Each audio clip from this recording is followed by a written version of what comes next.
I'm surprised I'm saying this, Zaz, because I sort of rummaged around in this bin last week a little bit where I was saying, is previous information on basketball, given the way the sport has changed, obsolete? Because basketball's now unpredictable. You can't have Game 7 at home losers regularly. And it's three of them this postseason. No, it's been happening since 2016 where it's changed so much that it doesn't matter whether you've got Game 7 at home. And I could not and would not have predicted that because the numbers are a bit crazy, right? Before 2016, Game 7s at home were 101-24. And since 2016, it's 14-17. It's a coin flip. If you're at home, you're the better team. You played all season to be the better team. You've got Game 7 at home. It doesn't matter. I like that, though, because it really did used to be an impossibility to win Game 7 on the road. And that sucks. Well, but the other thing that's changed, too, is Amin kept pounding, our expert. Not only did he think OKC was going to win, we'll talk to him today, he kept pounding. The Spurs don't have playoff experience. They don't have playoff experience. They just got to the finals with less playoff experience than any team since 1977. Which is amazing because they have Harrison Barnes, Kelly Olynyk, and Bismack Biyombo. Dan, for the 8th consecutive year, longest such streak in the history of the NBA, we're going to have a unique champion. It's never happened before. 8 consecutive years, we're going to have a new champion. I mean, you guys keep saying how unpredictable this season is when it's a rematch of the in-season tournament final. I mean, you want to talk about predictive analysis. Go ahead and play Amin's analysis, predictive analysis before the series. I think the Thunder are going to destroy them. Why are you sadly shaking your head, Tony, and speechless? I was sick about it. I'm there watching Game 7, one of like 11 people rooting for Oklahoma City because, again, I'm trying to stop galactic fascism, but you guys don't want it.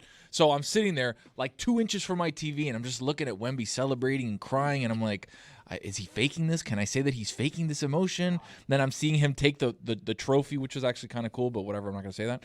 Taking the trophy and like running it up and down the tunnel, and people were touching it. It was cool, but I'm trying to think of an ulterior motive he has. But again, maybe data collection on people's fingerprints. I'm still working that one out. But I'm sitting there looking and I'm like, damn, I have just this feeling in the pit of my stomach, and I'm sick to my stomach, and I'm like, it's happening. It's happening. He's already in the NBA Finals. The journey was supposed to be you're supposed to get beat by the better team and then go back and beat them the next year. And all of those old school rules are now completely out. He tore them out of the book. How do you imagine Amin watch that game? Because Amin keeps getting these things wrong. Like he knows a lot. There's no question he knows a lot, but knowing a lot does not allow you to be good at predictions. But Tony, he did do his suffering in the in-season tournament final. And now you have a redemption arc. Basketball is back, Jack. Time for our favorite winter sport. The summertime is over, so let's head down to the court. Time for the tip-ball. Give me fast breaks on the attack. Will you shoot a three or take it to the rack? Basketball is back, Jack. It's a dream shake down in the post, or a killer cross you love the most. When the offense tries to run and gun, is it man-to-man or box and one? It's big plays and talking smack. That's how you know that basketball is back, Jack. Let me hear you say basketball, basketball, basketball. Basketball is back, Jack. 360 dunks and pick and rolls. And we're gonna watch it every day till they raise the Larry O. Hard fouls and hook shots. A dagger three and hack a shack. If you say this game's the best, I'll say it's a gag. Basketball is back, Jack. Basketball is back, Jack. Basketball is back.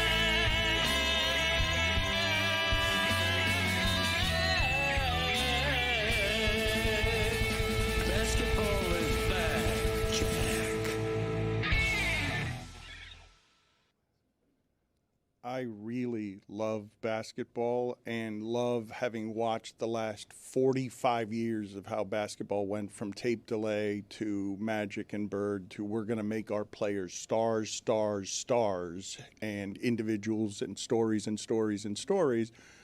And it felt like this weekend we got for the first time, we've been talking about that face of the league stuff for a long time. First time, oh, this is how it moves from LeBron and Steph and everything we've been talking about for 20 years.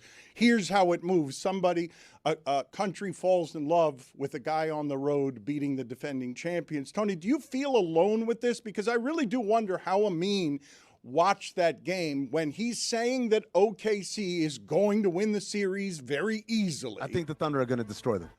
I'm wondering if at the end he's looking to sneak out with an overtime victory so he can say he just wasn't spectacularly wrong. But instead, Wemby wins the trophy, and it felt like, for one of the few times in my lifetime, America's rooting for the Giant. And I thought it was weird. Did you feel alone with that, Tony, that you're pulling the other side of the rope where you're saying, no, I don't want to like Wemby. He's about to win for the next 10 years. Yeah, and I know Mike was here at this, side of the mountain as well, and I don't know if he's still there now or if he's gone into the Wemby side. So I do feel incredibly alone because I'm looking around and I'm in my group chats and I'm like, guys, I'm like Chicken Little. I'm like, the sky is falling. Don't you guys understand what's happening here? And everybody's like, no, this is awesome. Look how this, look how that. I'm like, no, but you don't see the twinge of evil in his eye that I see. I'm trying to help you. I totally understand where Tony is coming from, but for me, the greater evil that needed to be slayed was the style of play from Oklahoma City. And yeah, this might have happened a year early, and yes, we may be facing galactic fascism from here on out. I understand that Wemby was the underdog in this series, and there was support for him because of the SGA style of play and all that. But how is it going to look in the finals? And I understand it's New York and people have their feelings. But you literally have a player who is a giant going up against a really small, lovable point guard for the New York Knicks. The way that that's going to look, here are these faces of the franchises. It's legit David versus Goliath. But face of the league's over, right? Like, we had that nonsense conversation for several years. Is it Anthony Edwards, Ja Morant? No, it's Wembanyama. Well, but I'm saying it happened this weekend. Yeah, when you take it from the champs in their building and you make me pity Chet Holmgren because he has been born at the wrong time. If he'd been born 10 years earlier, this never would have happened to him. Maybe Shaq would have done it if it had been 20 years earlier. Shaq would have used him as a toothpick. No, what are you talking about? not as a toothpick. He would have gotten. That's a funny visual. He would have gotten stuck in Shaq's ass crack. He would have used him as one of those. Go ahead, barbecue ribs. Hold on. The floss thing that you use, the floss stick. No, I felt bad for Chet Holmgren. Did you? No. And I'll tell you why, Dan. Here's why I did not feel bad for him. What a pro wants.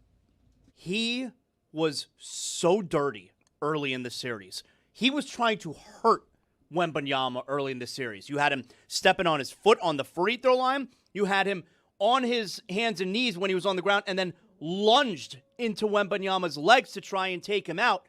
If you're going to be dirty to the point you have intent to injure, I'm glad what happened to Holmgren in Game 7 happened to him. He was as meek as it gets in that Game 7. Not only was he clearly scared of going up against Wembanyama in that Game 7, but he didn't even compete, Dan. Like, do the dirty things. He literally did nothing. He did nothing. Okay, in Game 7. just to understand, to recap what your point was, you got mad at him for doing the dirty things, and by the end you wanted him to do the dirty things to show you that he was capable of something. But what I'm going to tell you, Zaz, this is the reason that I felt bad for Chet Holmgren, okay? I don't know what your greatest insecurity is. Maybe it's that you're a cuck.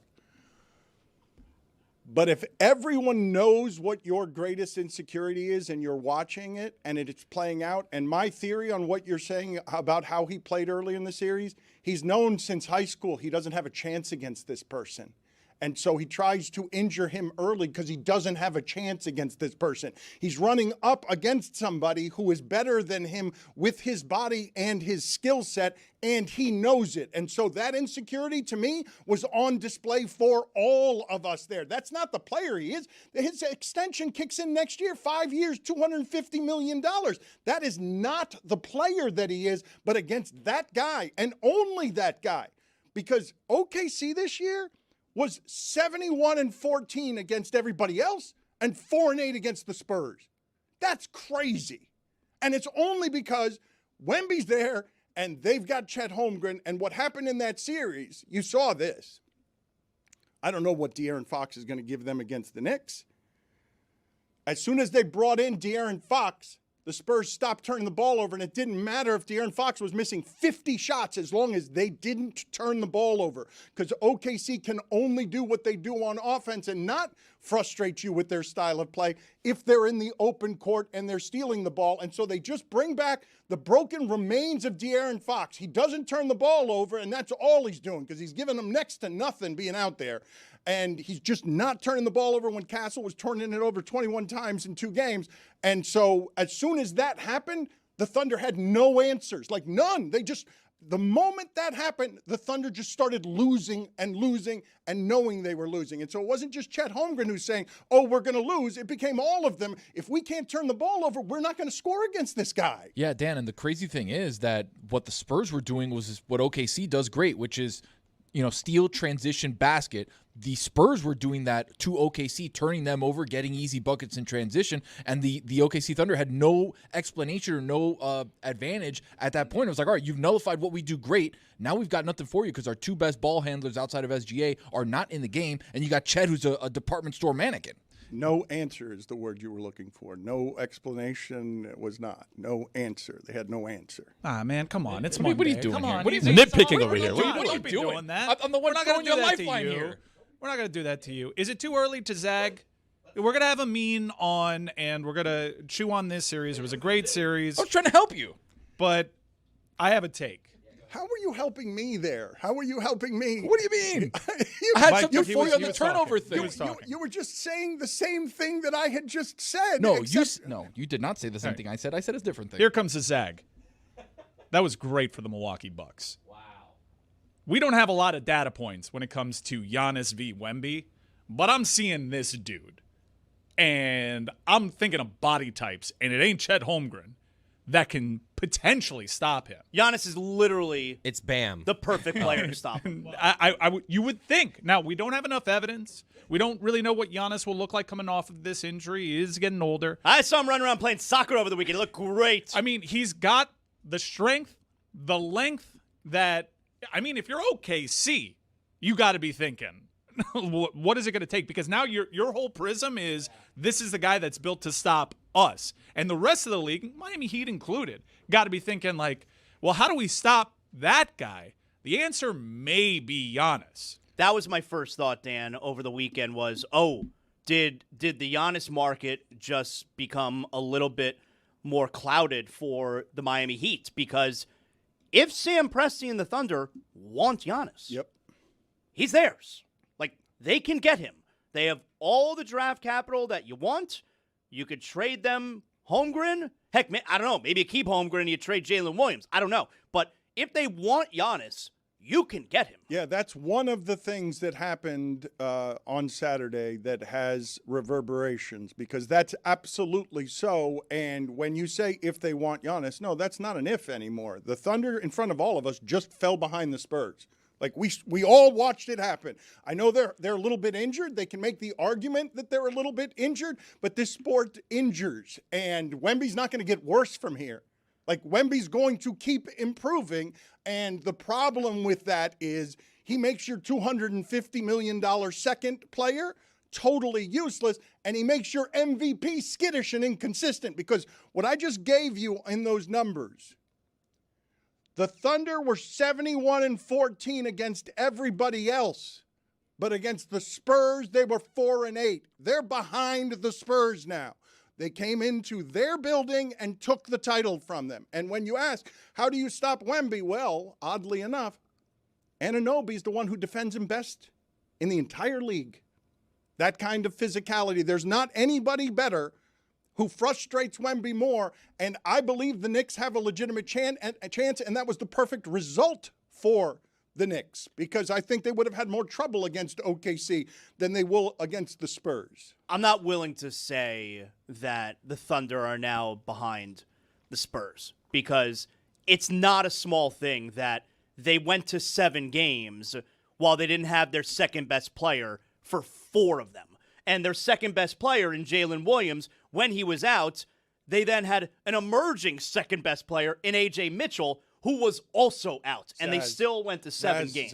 But the De'Aaron Fox being out early in that series is what happened early in that series. Like, De'Aaron Fox was also hurt. If the Spurs don't turn the ball over, they don't lose to OKC. That's how that's going to play out. If the Spurs have somebody who doesn't turn the ball over, OKC is going to keep losing. Like, when I say to you that Wemby before this series pointed out, hey, we beat them 3 times when they had their full squad during the regular season, and the games weren't close. The games weren't close. OKC looks bad against them, unrecognizable. And so when I understand why you would say, well, they haven't fallen behind the Spurs. The Spurs are the only team they've fallen behind, because it's the only team that can make them look like that. There's no second team that makes them look anything like that. I did not recognize the defending champions at home. Didn't recognize them. For 2 years, they haven't lost back-to-back games in the playoffs. They just did at home. The most important one. Why? Because there were no turnovers, and Wemby plays for the other guys. And the matchups are really bad for Oklahoma City, right? Like, you have tough defensive wings in Stephon Castle, who's 21 years old, who's going to be a problem. Dylan Harper is so good, by the way. They're all going to get better. They're also younger than the Thunder. And cheaper. I think it would be, look, if I'm Oklahoma City, if I'm Sam Presti, I'm absolutely acquiring Giannis. He seems the perfect player to go up against Wembanyama. And I know we like talking about, dynasty, it's the beginning. We never know how long these things are going to last. In 2023, when the Nuggets won the championship, they're going to win several. In 2024, when the Celtics won, they're going to win several. In 2025, when the Thunder won, they're going to win several. No one even returns to the finals after they win it, okay? So, I'm not sitting here ready to crown the Spurs, but it does feel very anti what Sam Presti does, where he would have this emotional reaction, no Jalen Williams, and, let's get super emotional and go ahead and trade the guy who we just signed for $240 million, whose money doesn't even kick in until next year, and we're going to get rid of him. Not only that, you're trying to get Giannis, who maybe he doesn't even fit with the pieces that you have in Oklahoma City currently, right? Like, he's a guy that wants to play with the ball in his hand, where you have the 2-time MVP who's not going to give the ball up out of his hand. So how do you play Giannis off ball? I understand why Heat fans would immediately go there, because OKC has more to offer. Presti is a very smart general manager. I don't think any of what I'm saying is emotional. He's got a problem. It's 7'3" and is going to dominate the league if it's healthy for the next 10 years. You saw Nike was ready right after the game, because now it begins, okay? This is how it has to happen when you're talking about face of the league stuff. He goes into Madison Square Garden now to conquer the happiest New York there's been about basketball in as much time as any of us can remember. And Nike always meets these moments. Nike is ready as soon as that game. I don't think this ad is running. If they don't win Game 7, here's an ad that Nike runs on behalf of Wembanyama. It's like a spaceship. Extraterrestrial. Goosebumps. He has arrived at the end, too. Wow. That's good. I hate it. That's good. I love him so much. I'm so excited about this. It's good. It's so cool to have a star like Wemby who just cares, like the emotion that he's willing to show. And it's not that these other players don't care. All of these guys care to be at that level of craft. But to be there and be willing to show the emotion he talked about earlier in the year, he's not willing to wear the burden of hiding his emotions. And to have that happen at the end of that game as this extraterrestrial, it's a special time to watch the sport. You saw the advantages of being really tall when you want to celebrate with your teammates. That guy could see everyone on the court. Like, okay, here, like, I feel like, if you're 5'3" there, if you're Brunson, where are my teammates? And then Wemby was just like, I'd like to go to Castle now. I'd like to go to you now. It was so cool to see him just be able to get to every teammate. The better story, and I know you guys are going to accuse me of being a Knicks fan again. The better story for the league, I believe, is New York winning and Wemby having to wait another year. I believe that's the better story. I think it's the opposite. I think going into every year, is this the year that New York finally wins, is the story. New York's not going to win for 10 straight years, and I know you just got done saying every year we think the team that wins is going to win again. There's a new predictive model now in the NBA where the thing has changed. 7 or 8 straight different champions is crazy. The three-pointer and the injuries have sort of changed how easy it is to predict what it is that we're watching. But I keep vacillating between, is he going to save the sport or is he going to ruin it? I really don't know the answer to that. I know we threw it out as a poll question, but if Wemby is going to get better, and if I'm going to say this again, that team is really young. They have no experience. It's all on the bench. It's all Harrison Barnes and Biyombo. There hasn't been a team this inexperienced in the finals since 1977. Like, they're not supposed to be here. And they're here because they've got the 7-3 guy. And since when is the 7-3 guy the lovable underdog that everyone roots for? Can you guys give me all the examples you have of that? Because Shaq had to wait a long time before winning, and I don't remember anyone rooting for Shaq to win. I mean, Shaq was in the finals in his 3rd year also. Were we rooting for Shaq like this? I don't remember people rooting for Shaquille O'Neal outside of the region or he was rooted for in Miami and Orlando and LA, but I don't remember the nation saying to itself, wow, I really hope Shaq wins the title. Shaq was viewed as an underachiever. Shaq didn't win until he was like 30, right? It took Shaq a long time. Yeah. He's the most dominant basketball player there's ever been in terms of dominance. And it didn't happen in his 3rd year. And still, people didn't really love Shaq because nobody loves Goliath. That's not how that works. It was his 8th year. He was 28 years old, Shaq. 8th year took him to win. I mean, look, Wilt was dominant. He only won twice, I view this more like how we watched LeBron ascend. Like, when LeBron first came into the league, there was all of this promise. There was this hype that we saw as he entered with, who is this going to be? He's the chosen one, according to Sports Illustrated. We saw similar hype with Wemby of who is this freak from a foreign land coming over here to be the number 1 pick and save the Spurs franchise. And when you see talent and expectation met this early in a career, that's why you find people rooting for him. He's a likable guy. He's an excellent competitor. He shows emotion. It reminds me of the beginning of LeBron. Yeah, but the beginning of LeBron was a runway that we saw the suffering, right? Like, he got drafted in 2003. He didn't make the finals till 2007. That's 4 years. He didn't win. He got smoked. And then it took them fighting the Detroit Pistons, fighting the Boston Celtics, him going to Miami, then finally doing. You're talking about almost 10 years of struggle, right? Where Wemby's just like, 3rd year, I'm here, I'm better than everybody, and good luck with the league. Yeah, it was LeBron's 9th year that they won the championship. Yeah, but we haven't seen Wemby win it yet. Mm-hmm. This is the beginning. They're both 22 years old when they get there. Jeremy, can you look up for me, please, some of what Wemby did against the Knicks this year? Because I think people are sleeping on the Knicks against the Spurs because of how well the Spurs match up with the Thunder, but less well with the Knicks because Wemby wasn't quite what you're used to seeing when they were playing the Knicks, at least in part because Anunoby was a legitimate problem. I'm going to say this again, though. Has it all changed now in basketball that you don't need to be experienced in the playoffs? Like, that it doesn't matter. You've got if you have a 7'3" guy that's, a demigod, perhaps. Because this can still be exposed. Like, an absence of playoff experience would reveal itself in Madison Square Garden in a finals game. Like, that's where something like that could be present if all your players are 21 and 22 years old. I know that they are not directly matched up, but Brunson can cause a lot of problems by getting inside. And for me, it's the shots that he's not going to take in this series. Does he avoid Wemby's, reach, his presence?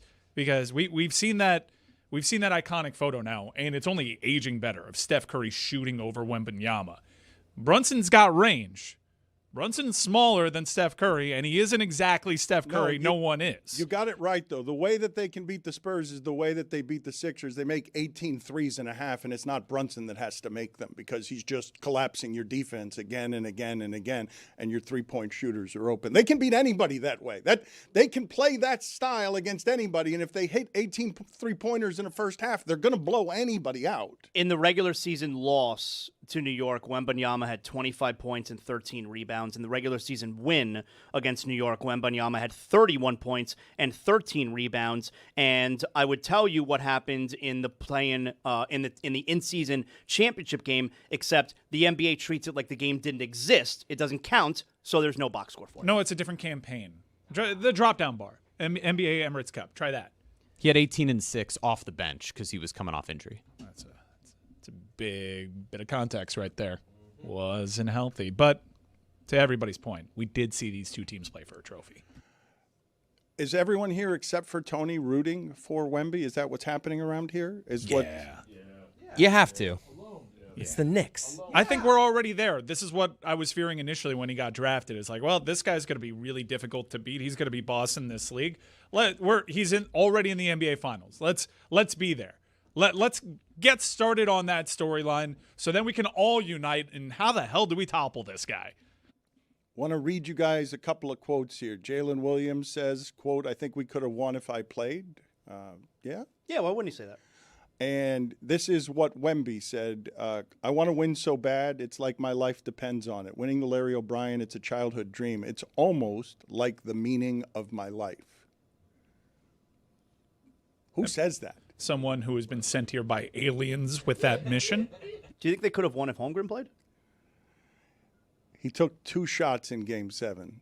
What do you have? 4 rebounds? Yep. 2 shots, 4 rebounds. He attempted 3 3-pointers in the final 4 games of the series, including none in Game 7.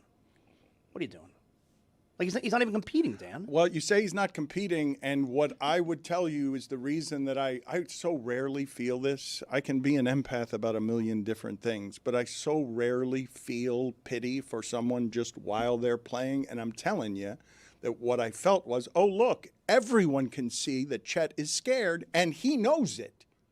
Everyone can see, not just on both teams, everyone watching on television can see that Chet Holmgren is scared of this game and this person, and we're all watching him be scared, and he knows that we know that he's scared because everything's going wrong for him. Maybe he needs to go visit the monks or do whatever it is that Wemby did and try to channel his inner Wemby. But what he did is got punked the entire series. Punked. You can't be scared, though. Exactly right. You can't be scared. We weren't watching San Antonio against Portland in the first round saying, oh, they're scared. Or San Antonio against Minnesota, oh, they're scared. Chet Holmgren on the defending champs. He's scared. All right, so you're saying you can't be scared, but would all of you acknowledge, am I getting all yes votes to this question?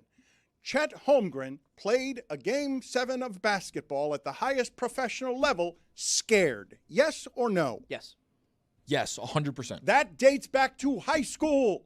That guy's been getting his lunch eaten by Wemby since they started playing together for the first time. Do you know what a big thing it is when greatness announces itself by taking an ancillary character like Chet Holmgren at the start of this decade and just blowing him right off the page? You will never be a superstar. You will never be the person that is needed to be giant in these moments. You're not going to grow into this. The player we have seen up to now, this is the player you are. And when you run into Wemby, you're going to be scared for the rest of your life because we saw at the very beginning of your career how scared you were. Eddie George was a terrific NFL player. And when I think of Eddie George, I think of Ray Lewis. There aren't a lot of examples like that. It's such a good one. That is such a good one, because if you do word association with me on Eddie George, Ray it's, Lewis. it's practically that. Right away, Ray Lewis. That we watched somebody on a field get hit so many times, somebody who looked like Eddie George so many times, so violently that we were like, oh, he stole his soul. Give me all the examples you have of that where you have felt, this is one, this is absolutely one, because it's what I felt watching it. Give me all the examples that you have of players that you just associate. I'm not talking about the James Harden stuff. I'm talking about players who you associate with. They look across at another player and they're scared of that player. Matthew Tkachuk and Evander Kane took it so twice. How'd you guys feel about Vegas and Carolina for the Cup? Oh, this is terrible, Dan. I mean, who do I even root for here? I guess the answer is Vegas, but I wanted the vengeance against VGK. And I just hate that this all worked out for Carolina. I hate it. I hate it. Didn't do anything. Barkov did something. He stepped on the ice and tore his ACL. By the way, I don't know if you saw Sasha Barkov at the World Championship. Champion. But borrowed time for whoever lifts this cup with a big-ass asterisk on top of it, because counting down already. Yep. All right? I am counting it down already. This Carolina thing is just, it's such a bummer. I mean, every time they go up against the Panthers in the playoffs, it is not close, despite Rob Brendamore saying that wasn't really a sweep. Like, this team gets dominated by the Florida Panthers, and they just had to go through the Senators. They had to go through the Flyers. And Montreal's all right. That's the best team that they face in the playoffs. But that's the 8, the 7, and the 4 seed. What a chump path this team took. That's how the Knicks basically got to the finals. Barkov win the championship this year if he's healthy? Is he saying the same thing that Jalen Williams Doesn't have is saying? to. We all know. Doesn't have to. When you're the best, you don't have to tell everybody you're the best. So the Florida Panthers have to watch Vegas and Carolina in the finals. And I think, obviously, this is not something that's going to interest America a whole lot, this particular final. But also, I know it's going to sound like sour grapes or bias or homerism, but do I have it wrong when I say that the path that the Panthers took the last 2 years over great teams felt like it was a lot harder than what just ended up in the finals? Like that it's yes, that, Dan, I have banners in my office, in my home office, that show like the path, and I was just marveling. Tampa, Toronto, Carolina last year, right? Yeah, the first one, we had to go through Tampa, Boston, New York, and Edmonton. It's just insane. Any single one of those teams on that path is better than both this Carolina Hurricanes team and any team that they've played or encountered along the way. We're the best. It's a crazy thing to say, though, is it not? So I have it right, Roy, when I say that on merit, if you're just simply someone who loves hockey, you're looking at this final and you're saying to yourself, meh. Like how you got there, meh. Man, I miss the Panthers. I mean, it seems like they're going to end up going 7 in this series. I got caught in between playoffs and Panthers. Yeah, I don't share that thought, whatever that was from Chris. But the hockey world is saying, man, I miss the Panthers. Yeah, there, nailed it. Hey! We are absolute homers, and this is total sour grapes. And we sound, to the rest of the hockey world, probably ignorant, but no one took it from us. No one took it from us. Do you sound ignorant, though? Because I'm asking the question from ignorance, okay? I saw the playoff teams and the conferences that the Panthers were climbing over the last 2 years, and I'm like, good God, this is grueling. But also the series before, like the years before that, I was looking at the hockey playoffs, and I'm saying, good God, this is grueling. What every champion has to get over. But I don't feel that way with these two teams. Like either one of them, even though I should probably feel that way, at least in part for Vegas, because it's kind of stunning what Vegas is doing. Yeah, exactly. They swept the President's Trophy winning Colorado Avalanche. They swept them. They embarrassed them. Panthers won more games in Vegas. That too. Not the Stanley Cup champion. The team that missed the playoffs this year. Panthers. It just feels different, too, because you haven't had these grueling series. I would say that this is one of the rare occasions the NBA playoffs have been more dramatic than the NHL playoffs. Oh, but that's my point. And the NBA playoffs haven't been dramatic. Like that is my exact point is like it feels like not just the last 2 years. Don't make it the homerism of the Panthers.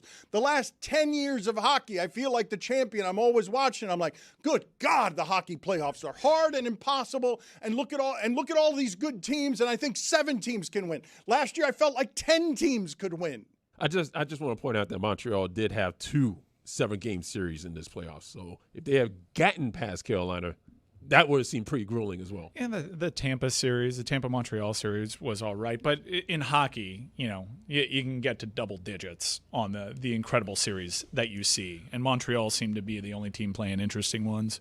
I don't necessarily agree with you on the NBA playoff storylines, what have you, has been better than the NHL. Like, I feel like there's a little bit of recency bias there because the first couple rounds of both playoffs, the NHL was far superior. The NHL conference finals were terrible, and at least one of the NBA conference finals, you had the good storylines. Like, overall, the Stanley Cup playoffs have been better. Sure, I guess, if you tell me, because I haven't really noticed, right? Like, they haven't broken through. Like, Wemby has broken through for people that don't watch basketball. People are like, oh, my God, what's happening there? Oh, New York is really excited. I see it on social media. Like, I had to be told who was in the Stanley Cup final because I didn't really know. Like, it hasn't broken through. Let's get back to what it is that I was asking you guys, though. What is the better story for the league and for America? New York winning or Wemby winning? Because it's not even San Antonio. So what you have in Wemby is not only the Giant. You also have the franchise, though it hadn't won a playoff game since 2017 before this year. You have a franchise that has done a whole lot of winning over the last 25 years. So if you're rooting for Wemby, you're also looking for the Spurs to have a corner on the market that New York never gets one and the Spurs get all of them. It's not just that Brunson is the small player going against the Giant. It's also that the New York market, while it's large against the smaller market San Antonio, that's the underdog franchise. That's the laughingstock for 25 years. Which do you think America is rooting for, Zaz? Not you, not this room. What do you think America is rooting for? Is it Wemby? Is Tony alone everywhere where all of America is saying, yes, Wemby, please, you've got to slay New York? I think he's very likable. I think you're pretty much on your own there, Tony. I think almost everyone outside of New York is rooting for the Spurs, yes. Oh, look who's here. Michelle Beadle, our favorite Spurs correspondent. I'm sure that she will be just sunshine and easy to listen to. So happy. Hello, Michelle. What's up? It's nice to see you. Anything happened this weekend that you enjoyed? Yes.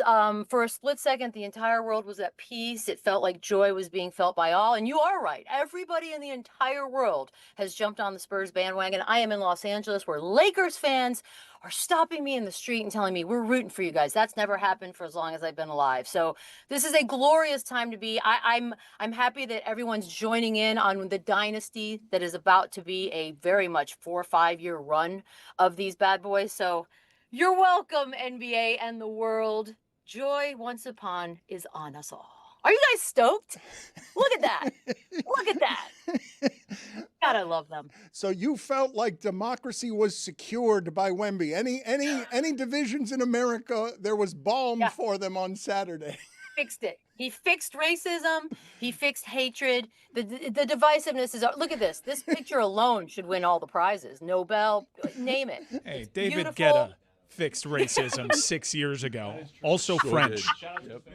Also, Shout out is to it his French family. thing? Tony, do you have anything for Michelle here? Tony, It sounds like propaganda is what it sounds like. It sounds like the Galactic Federation is sending down one of their own to tell me how great everything's going to be over the next 10 years where the Spurs win everything. No, I'm going to be batting down the hatches and making sure that the rest of the NBA can go forward into the future. Non-galactic fascism.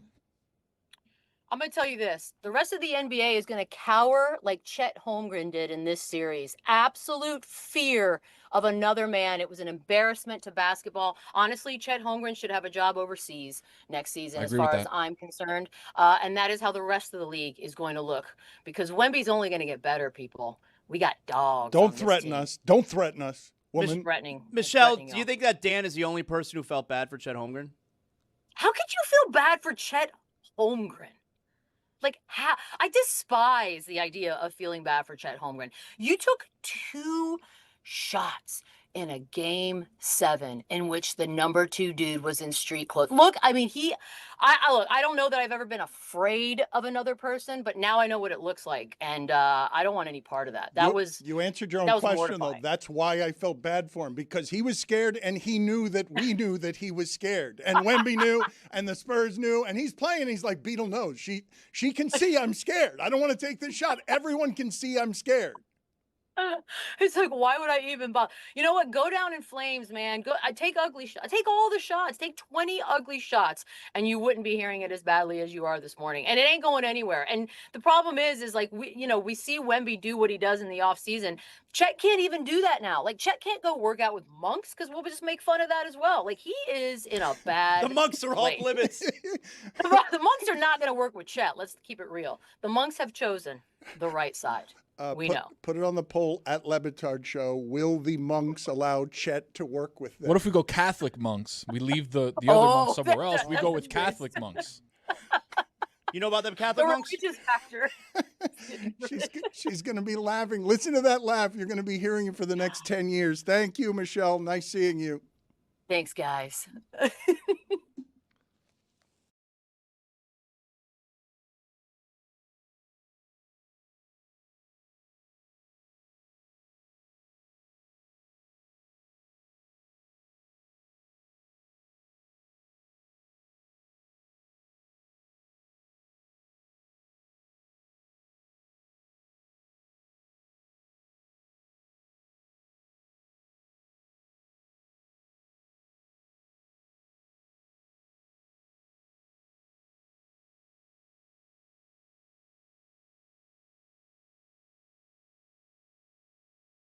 Do you like breathing hot neck on the neck of hot? Wow. Are you turned on?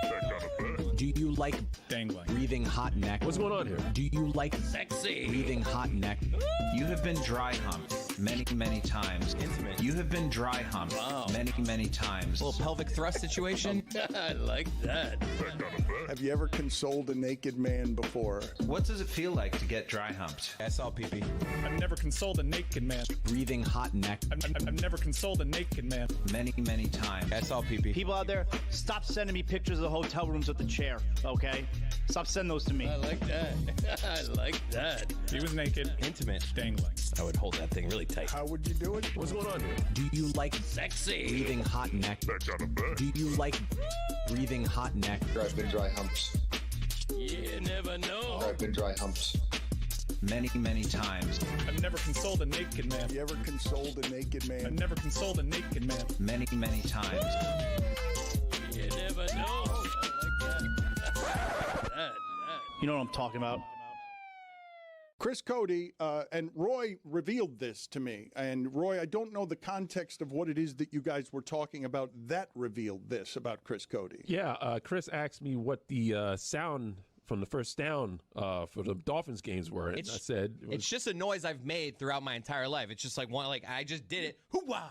Yeah. And to me, that's another Miami Dolphins first down. Well, let's find out. Hoo-wah! Let's find out if your dad knows, because he's not a real moviegoer. Instead of impersonating the sound, do you have the actual sound? Greg Cody, do you know who's making this sound? I do. Clark Gable. Come on. It's the famous actor. Rock Hudson. Oh, this is great. He doesn't know it. It's no, it's the famous actor, and I gotta pin his name down because I don't think You should be able to say this immediately. I don't think it's Robert De Niro, but I think it's in the neighborhood. In the neighborhood. Give me a second. Robert De Niro. Humphrey Al Pacino. Hey, there you go. If someone said that in his headphones, you're fired. Now, No, what movie? nobody said What that. movie? It's APEC. What movie? Streetcar Named Desire. You ain't you. No, you're not man enough to know the truth. Something like No. That's A Few That's Good the one I Men, bought. and that's A Few Good Men. Good answer. Good answer. And it's not, you're not man enough to know the truth. I You can't handle the truth. Still no. That's it's a different movie. Pacino was not in You're it. not man enough to know the truth. That was originally a line. Nicholson ad-libbed. They Put kept it on the poll that at was Le Nicholson. Batard Show. Was Pacino in A Few Good Men?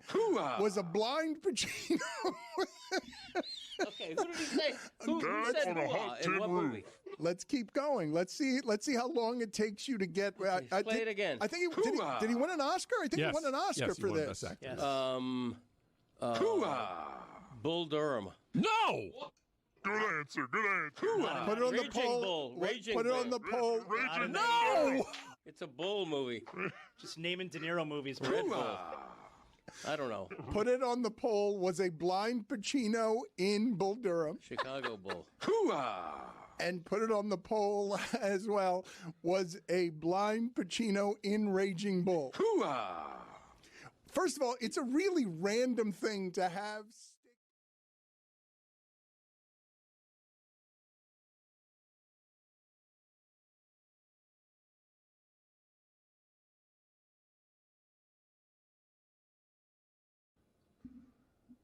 I've told you guys before that DraftKings is the best partner we've ever had, and today's a big day for DraftKings. Available in all 50 states, everywhere. DraftKings is available, and you need to make sure that you have the app, which is very easy to use and is now available in all 50 states, no restrictions. Super seamless now. I know over the last few years and months, there's all these other apps, DK predictions. Now the DraftKings Sports app recognizes which state that you're in, and it'll either take you to the sports book or the predictions, and you can get it all there. Seamless integration, very, very easy, all the same interface, very user-friendly. Let's bring in Amin Al-Hassan now. We'll do the weekend observations with him in a second, but play that sound again, and I want to see if he makes him wince in any way here, the Amin sound from a couple of weeks ago. I think the Thunder are going to destroy them.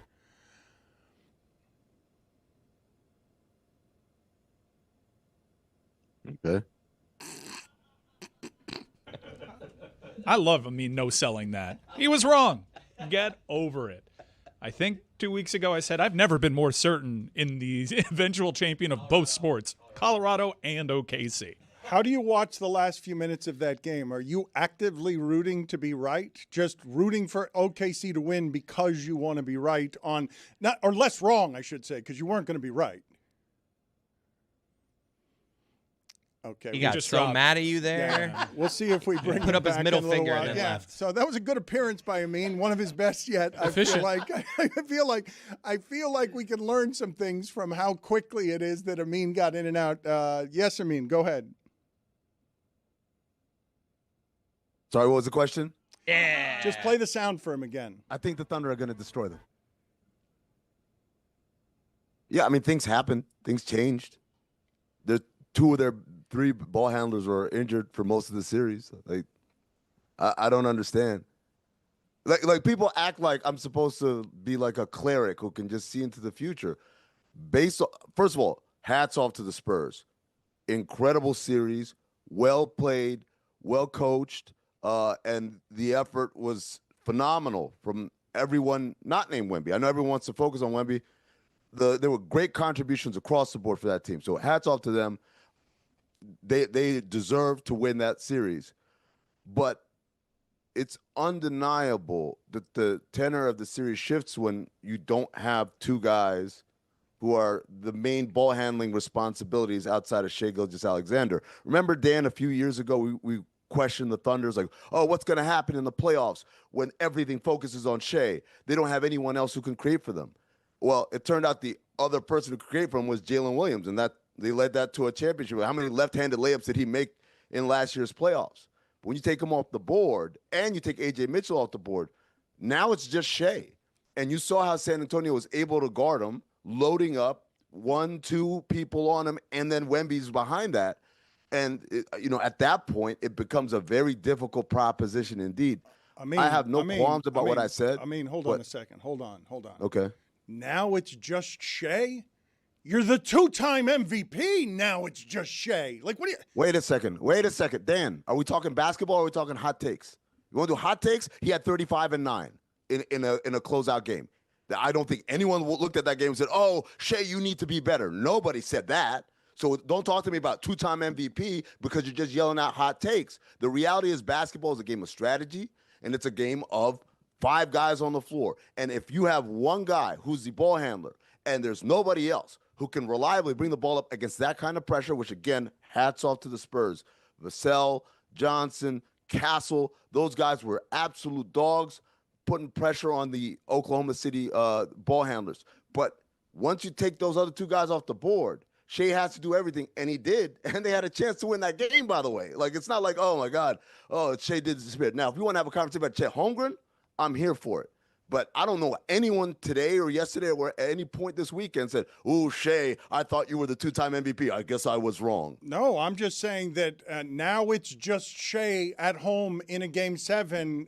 You're the two-time MVP. And I was saying all of last week, man, that Spurs bench, not as deep. They don't go as deep. They keep playing these long series, these long games. They're going to be tired by the end of the series. Like, now it's just Shea. That's supposed to be enough. You're the two-time MVP and you're the defending champion. I understand that you're 71-14 against everybody but the Spurs. He had 35-9 in a closeout game, and they were guarding him with 2 on the ball and Wemby, the third guy behind him. I don't know who in the universe is capable of doing better than that. Like, if he was 2 of 17, he only had 12 points. I hear what you're saying, Dan. You're the two-time MVP. You're supposed to make it happen. He had 35-9, and the game was in question until basically the last minute and a half. Played 44 minutes too, so it's like not like he played 27 minutes and he did this. It's like 44 minutes, and when he wasn't in the game, it was like, oh my God, what is happening here offensively? Yeah, I mean, Dan's yelling, "You're the two-time MVP." I'm like, yeah, and he played like a two-time MVP. I don't know anyone other than you, Dan, honestly, who's sitting here today and being like, "Oh, I thought Shea should have done more." You're at home. No one's saying that about Shea. I'm not actually saying that Shea should have done more. I'm saying you're the defending champion Thunder, and you're saying now it's just Shea. And I'm like, they went 10 deep all season. Like Dan, you have a pretty nice car, right? Yeah. You got a nice car, yes? Yes. Nice stereo system, the top drops, all that stuff. If your stereo didn't work for whatever reason, could you still drive your car? Well, no, look, I took an Uber today that smelled like feet because I had a flat tire. I couldn't drive my car because it had a flat tire. But you have a luxury car, Dan. What do you mean? What do you mean a flat tire? Yeah, exactly. That's the point. It's like, hey, this thing can be a massive machine that's capable of winning incredible amounts of basketball games.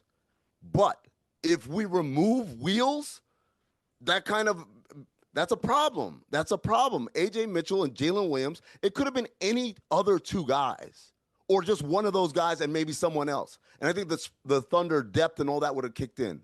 But when you talk about, hey, these are the only other two guys that do this thing, dribble and create for other people, it becomes problematic. And even with that, this is the thing, even with that, they still had a chance to win the game in the series. They could have won in 6. They could have won in 7. They didn't because the Spurs were awesome. I don't want anyone to be like, oh, look at him, you could never admit he's wrong. The Spurs were amazing. They won. They did it. Congrats to them. I'm just saying that does have an impact. And if you pretend like it doesn't, then we're just doing hot take basketball.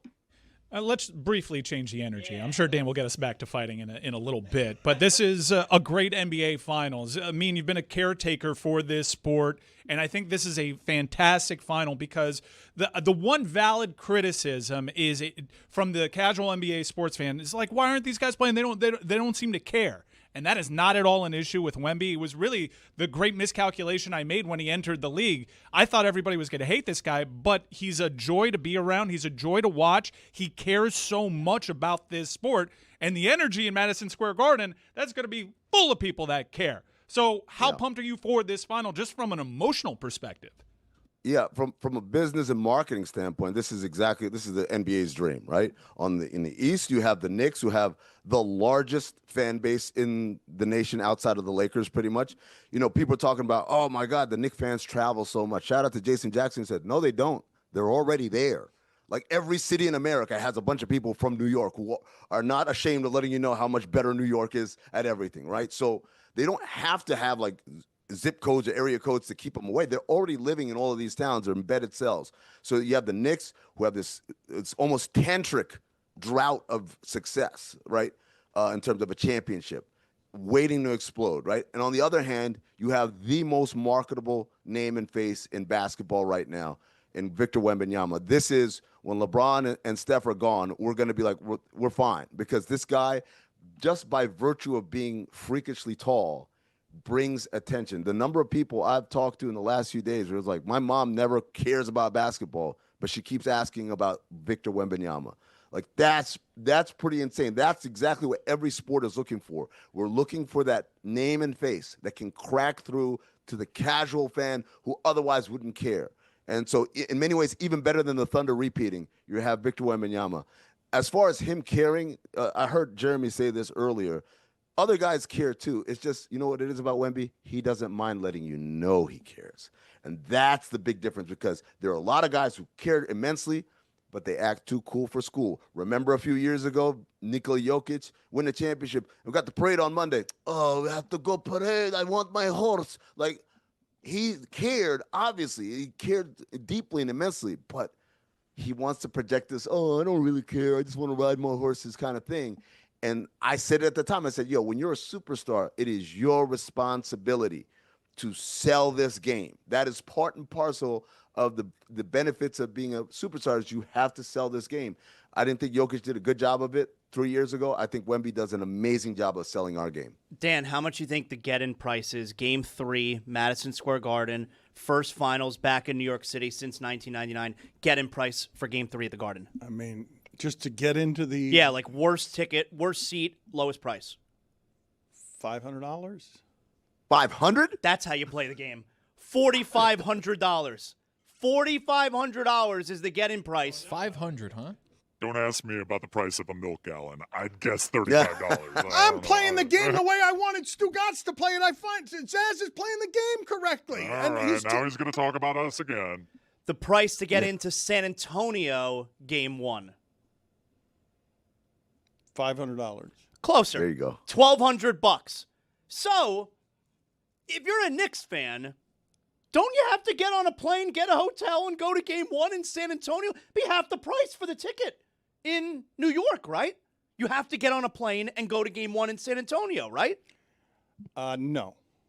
I don't. You're just going to get on a plane so that you can be in the worst possible seats. You're going to have terrible seats that are going to be worse than watching it on television. Well, if you want to go to a game, like Yeah, if you're but- resigned to watch it on TV, No, fine. but you don't want to go to a game and then be surrounded by San Antonio. You want to go to a game and be surrounded by New York. Who the hell can afford $4,500 get-in price? I think he's just making the point that you can fly to San Antonio And hotel. get a ticket, and it's less than just the get-in He is price making at that the point, Knicks. but he's Less, it's asking. half the But he price. was also asking me, should Knicks fans do that? And the answer is no. Yeah, that's a financial price of going to San Antonio, but the emotional price, the toll that takes. We're going to do weekend observations with Amin in a second, but I want to ask him a couple of basketball questions first. What do you make of Zach Lowe's saying of Stephon Castle, quote, he's a meaner, more aggressive Dwayne Wade?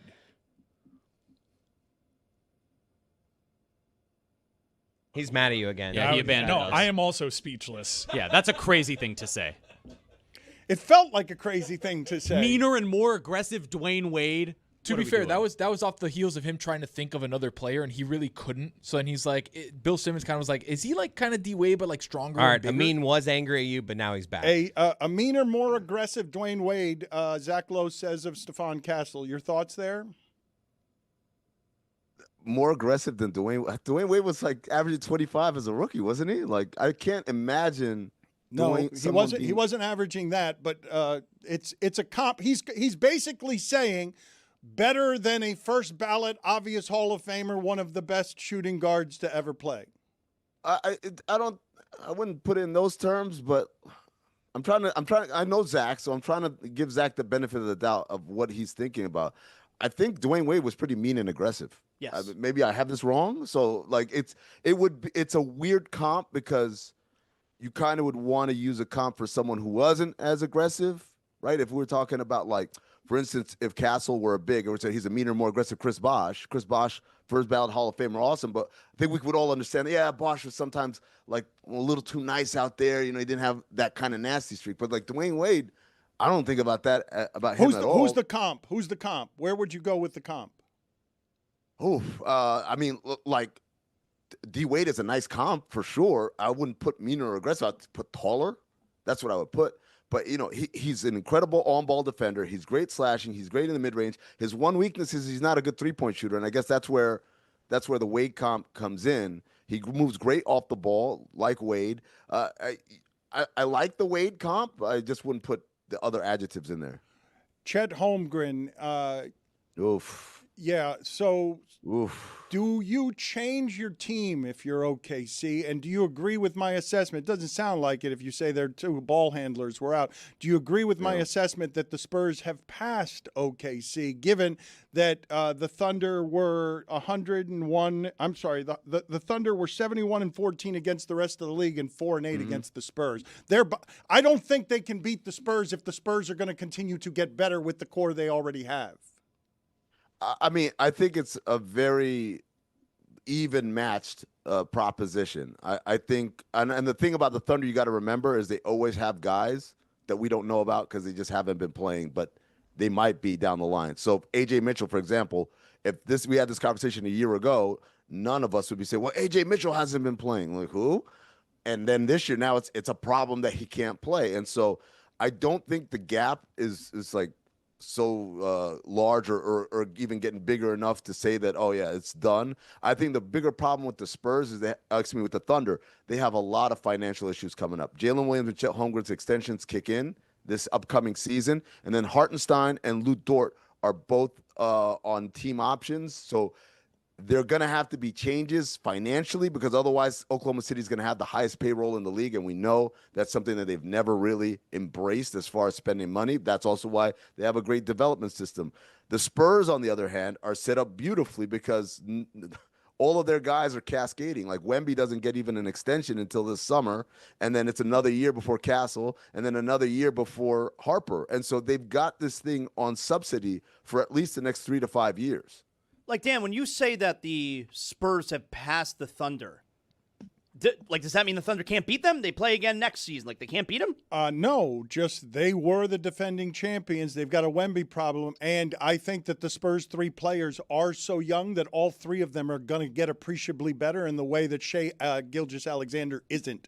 That the 3 guys, their core of 3 young guys, have another step to take. OKC has some of that, not as much as the Spurs do, and so I think they've got a structural flaw in that. And I know this is one game, right? They lost 1 Game 7 at home. They're the defending champions. But I just think that Presti is smart, and I'll ask Amin here. Do you think he goes after Giannis? Because it's not something I would have said before the series, but it is something I'll say now. I agree with you. That's something that I didn't really imagine because Giannis is so much older than the rest of the roster. You know, like Shai is the old guy at 28, and then you got Williams is 25, and Holmgren is 24, and Dort is 27. Like all those guys are around the same age, and then Giannis is a guy who's 30 plus. It would seem, and also expensive right now. Look, the way I saw Chet Holmgren scared in that game, I've never seen an NBA player scared like this. So tall Jalen Williams is trying to feed him at one point in the fourth quarter, and he's like pump faking the pass because Chet wouldn't make eye contact. He literally he was worried that if I make eye contact, he's gonna throw me the ball. I just don't want the ball. Let me just stand over here. I'll set a screen or whatever. I've never seen an NBA player so terrified of getting the ball he wouldn't make eye contact in order to get a pass. Every time he dribbled at Wembanyama, he seemed to lose his balance and fall. Again, presumably out of fear. And then making matters worse, when Wemby wasn't even in the game, you would think, okay, now he'd feel comfortable. He was letting Keldon Johnson and Devin, so guys much smaller than him, eat his lunch, grab rebounds from him, like block him at the rim. And so at some point, I'm thinking, wait a second, man. Like, is there some psychological thing that's bigger than just I had a bad game? Is this your Ben Simmons moment? Because remember, Ben Simmons was on his way, and then Game 7, it's Trae Young under the rim, and he passes it, and we're like, what the hell? And so, to me, as a crossroads for Chet Holmgren this summer is either this is a deep psychological wound that I will never recover from, like Ben Simmons, or this is the thing that makes me stronger, and I come back next year a monster. And so what Sam Presti has to weigh is, if I trade this guy, am I trading away a 24-year-old perfect complement to my superstar because I'm worried about basically his mental makeup?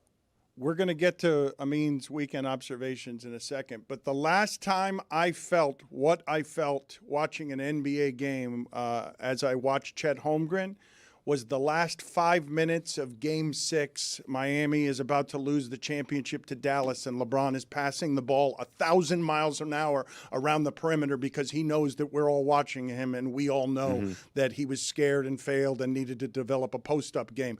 But the problem with that is LeBron went, suffered, and then came back better. Chet Holmgren's not going to come back better enough to not be scared of Wemby. We don't know that, Dan. I'll give him the benefit of the doubt. Obviously, we're all playing armchair psychologists, saying like, oh, he looks scared out there. We don't know. But I think with every player, every person, really, we all have failures. And at that moment, we have the opportunity. We should give them the benefit of the doubt. Like, look, you failed. What are you going to do about it? And some people come back better as a result, like LeBron did. Right, he took it to heart and he expanded his game. And some people just kind of crumble under that, like Ben Simmons. He just never was the same. He couldn't even go back to being the regular Ben Simmons, let alone get better. And so for Chet, regardless of whether he denies it, he says, "Oh, I think I have room for improvement." I'm like, "Yeah, no shit, Sherlock." But it's at the end of the day, for him, either this is going to be a moment in time where he's going to build off of it, or he's going to crumble against or under the immense weight of expectation. It is time for to share his game notes. No one in the media will tell you what happened better than my boy. Weekend Observations is brought to you by Miller Lite. Legendary moments start with a light. Dan, it's over. Pack it all in. There's no use anymore. He's too big. His defense is impregnable. It's Luke Cornett's world, and we're all just living in it.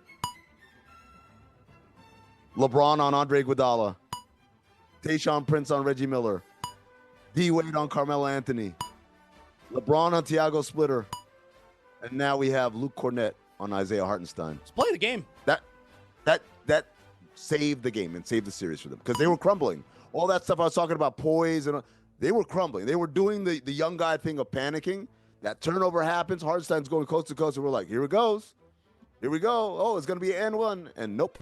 Cornette gets in there, probably offensive foul, if anything, because Hartenstein's trying to wave him off. And that block was amazing. Keldon Johnson and Lou Dort had a contest to see who could shoot their team out of the playoffs. Lou Dort won. Get it? Because he shot his team out. Chet Holmgren. He was shooting from far away, yes. Every time he shot, I said, don't shoot that. Don't. That's not going in. Same thing for Keldon Johnson until those 2 threes in the fourth quarter. I was like, oh, this guy. Chet Holmgren, witness protection. Chet Holmgren, milk carton.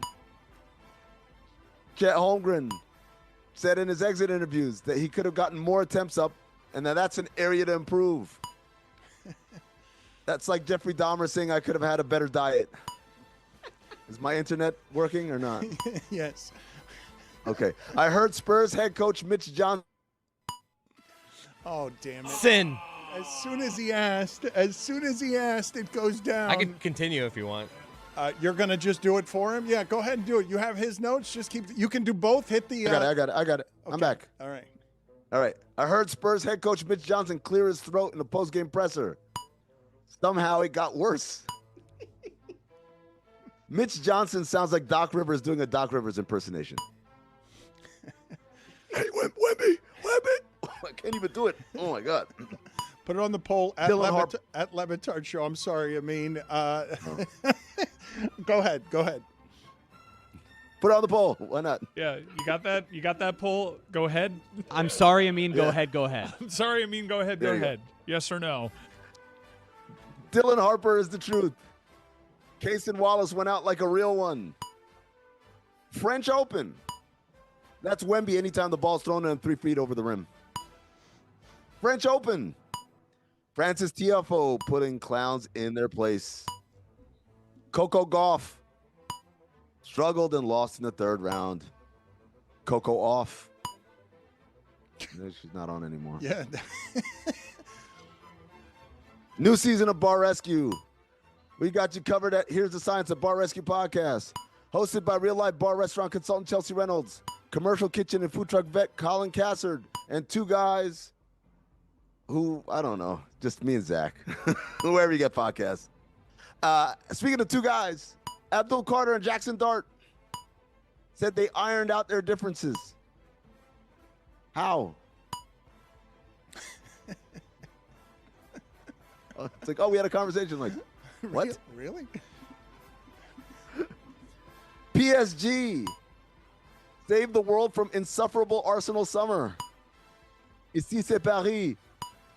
Can PSG save us from insufferable Knicks summer? Because I think that one might be impending. Oh, it's like hell.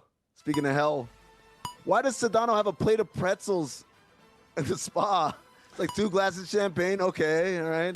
There's, what is that? Some tea, got it, lemon slices. And then there's pretzels, a bowl of pretzels. The hell, Sedano? Those are the weekend observations. The reason that I bailed on the poll is because I couldn't quite remember whether you had said, was Mitch Johnson, did he sound like Doc Rivers doing a Doc Rivers impersonation? That's what you said? That's All right. Put it on the poll at Le Batard Show. Does Mitch Johnson sound like Doc Rivers doing a Doc Rivers impersonation? Can you guys get for me the sound of an uncomfortable Jackson Dart showing us all that he wasn't quite ready for what it is? Who, the New York media got him? It looked like it. He seemed a little nervous. It was a lot of prepared statement. I've got to salute him for really looking like a quarterback. He looks unbelievably like a quarterback, but he was clearly nervous. And listen to what he said that was very carefully structured. And thankfully, he met with everyone he needed to meet with so that Abdul Carter and he no longer have any differences. Jackson, respectfully, do you understand why introducing that president would be something that some of your teammates would have a problem with and why it's viewed as controversial? Look, I respect the question. I understand the question. My statement's all that I have for you guys right now, and that's where I'm at. Do you think you made a mistake? I just gave my statement, so ask that we can all respect and understand that that's where I'm at right now. New York media didn't have to do it. He caved with those questions. Like he didn't have anything. He just couldn't do anything after the statement. I'm going to be out here scared as Chet Holmgren. I'm going to just read what they told me to say, and then I'm not confident enough to say anything else here that's not going to get me in trouble. That's what that was. That's crazy. I mean, that's like you have all weekend to prepare, and you can't get out a sentence on what you believe that you're not scared of. Well, Dan, I don't know if you read Abdul Carter's statement, and it's very, very obvious that the same person wrote both of those statements, and that same person would be someone in the Giants PR department. These are young guys, young players, only a couple years in the league. What obviously happened is they told him, hey, we got to get past this, da-da-da. This is the statement, stick to the statement, don't say anything else. I don't think this is him scared of the question so much as he's been instructed very directly how to handle this situation. Because he's scared of the question. And here's Abdul Carter not quite being the same kind of scared. So first off, I want to say that some things are bigger than football, and this is one of those things. Jackson is one of our leaders. He's the face of our franchise. He not only represents himself and what he does, but he represents all of us. And that goes for anybody who wears a Giants uniform. But if he chooses to align himself with a man like President Trump, it's my responsibility, based on what I believe and what I stand on, to not only show my teammates that I'm against that, but to show the world. And that doesn't mean that we have to spread hate. It doesn't mean that me and Jackson hate each other or we have beef. I sit next to Jackson every day, every team meeting, we close, we talk. We just, as long as we make sure we got the same goal as a team and our goals align, which they do, and I feel like that's all that matters. That sounded scared to you? I mean, he said it with a little bit more bass in his voice, but it's the same thing. It's like, hey, we talked. And it's like, I know this guy. I've known him for almost 2 years. I know what he represents. I know our goals align. Just because we have a disagreement doesn't mean that there's something more than that. It's just a disagreement. And Dart said, we just talked. Me and Abdul came here at the same time. We shared a lot of similar experiences. We experienced, like they're saying the same talking points. They said they put it behind them. But I asked that in the weekend observations. I was being serious. How? Because that doesn't seem like something that's pretty simple. It's not like, hey, I voted for so-and-so. It's like, no, I introduced this dude on stage, man. That's another level of like 10 toes down into this, cult, I guess. And so to me, it's kind of difficult to understand how they're like, oh, let's just be friends. I don't know how that happens, but kudos to them. I'm a Giants fan, so obviously I want the team to do well. So if they can put it behind them and play well, I guess that's got to be good enough for me. I thought Abdul Carter also had a probably a better moment when he's like, he can say what he wants, but when I do, that can't be an issue. Taking aim at some of his recent detractors. I was satisfied with the pound of flesh. Like, okay, Jackson, you welcome that in. Go ahead and tout the great city of New Jersey and show everybody your ass during this speech. But when it was all over, I was more than satisfied and realized this was all super silly because we're talking about Jackson Dart and Abdul Carter more than the chairman and co-owner emailing with Jeffrey Epstein directly about, quote, working girls. Thank you, Amin. Good seeing you. I'm sorry your prediction was so wrong. Shea shot 28% from the series for the series from 3, 40% from the field. That's not very good. 35-9 in a closeout game. I can't believe you're using counting stats though. He was 28% from 3. From 3, 28%. Dan, I have to use counting stats because I don't know what you're watching. If you watch that game 7, I'm like, oof. Tough one from No, Shea. I just object to the idea. I have to use counting stats. Counting stats is the language of the layperson. I could sit here and break down how their offense worked and how the defense was loading up and how all these different schemes and stuff and how a secondary ball handler would have really helped in a situation like this. But I don't know if you're going to understand or even pay attention to all that. So I have to go to a counting stat because you went with a counting stat. Say two-time MVP. All right, no, 35-9 games. I just gave you 40% from the field for the series, 28% from 3. Those are percentage points that are 10% lower than his regular season averages. Actually, a lot. He shot 55% from the field from 3. I'm not actually being. Make other people fight. We're never in this. I'm not actually being critical of Shea here. I was critical of the idea that you're saying, and now all they had left was the 2-time MVP. That's what I'm mocking. I'm just saying, like, again, given the responsibility of creation of plays, you kind of need someone else. Otherwise, the defense that the Spurs ran will work incredibly. It's the reason, by the way, the Knicks are so much better because they used to be give it to Brunson, and then Brunson does everything, and everyone else is stand in a corner and wait. And that works. That can win you 60 games, and that can win you a couple rounds of the playoffs. But at some point, you're going to run into someone who's going to run a defense that's going to exploit that, right? And what changed the Knicks dramatically from the years that they've played, and even this season, was Mike Brown bringing those Golden State-esque offensive sets where they're running the ball through Cat out the high post, and Brunson is now off ball, and it makes it so much harder to guard, right? That's why you do it, because if you just give it to one guy and say, just save us, you're in MVP, right? At some point, the defense is just too good. The Spurs defense is elite, as is. If you run just this guy's going to dribble into them and make things happen, that's not going to be good enough, and it wasn't good enough in this series. And that's, to me, that's the story. And I have no problem. I'm not losing sleep. Oh, my God, I thought the Thunder. Not losing sleep. I understand how basketball works. And, like, that is a very logical reason for why the game ended the way it did. See you later, buddy. All right. He hit me with a dog. Mm-hmm. He got caught in the middle. He was trying to say Dan, and then he said, I think you deserved it. I think he said it with bass in his voice for a reason. He knew he could school you and then let you off the hook. What? He knew he could school you with his basketball knowledge. Defensive schemes. Said dog, and then went, you know what? Let me back up. And he let you off the hook rather than just doing it. He said, Dan, I could do this, but I'm not going to. So I was schooled. Put it on the poll at Le Batard Show. Could have been schooled. Was Dan about to be schooled at Le Batard Show? You're not going to like that result. No shit. Comma dog. Sherlock. No shit, Sherlock. Can you guys tell me why it's Sherlock? Is that the only sh that we have in terms of names that you can go to when he said no shit, Sherlock? You can't go to Shy. You can't. It's got to be. Well, there's Shirley, but don't call me Shirley. It's because he was a famous investigator. Oh. Yeah. Like, you say that when someone says something pretty obvious and you're doing. Thank you. Yeah. That is why that happens. That ignorant of me another time. No shit, Shea would be weird. Yeah, that's right. You know about that layperson? Going back to what it is that we were discussing with Donald Trump and what is now falling apart on July 4th, a musical celebration in which all of the musical acts were told what it was and then started dropping out. Can you guys tell me what musical acts are remaining? Because I have read only a little bit about this celebration, and the one thing that I read I simply didn't understand, which is Milli Vanilli was supposed to perform. And this was confusing to me on a number of fronts. If you don't know who Milli Vanilli is, they were a couple of guys, I think they were from England, and they couldn't sing at all. They were bad singers, but they looked good, and so they were busted for lip syncing. They didn't have singing talent, or not great singing talent. And Should we give this Grammy back now?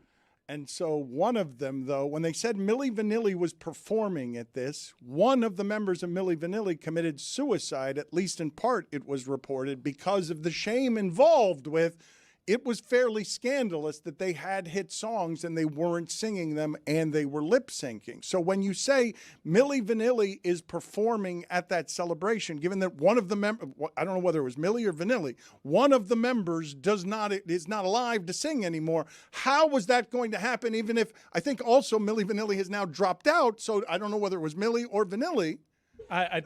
There isn't a Leonard and a Skinnerd. The name was Milli Vanilli. I was doing that for comedic effect.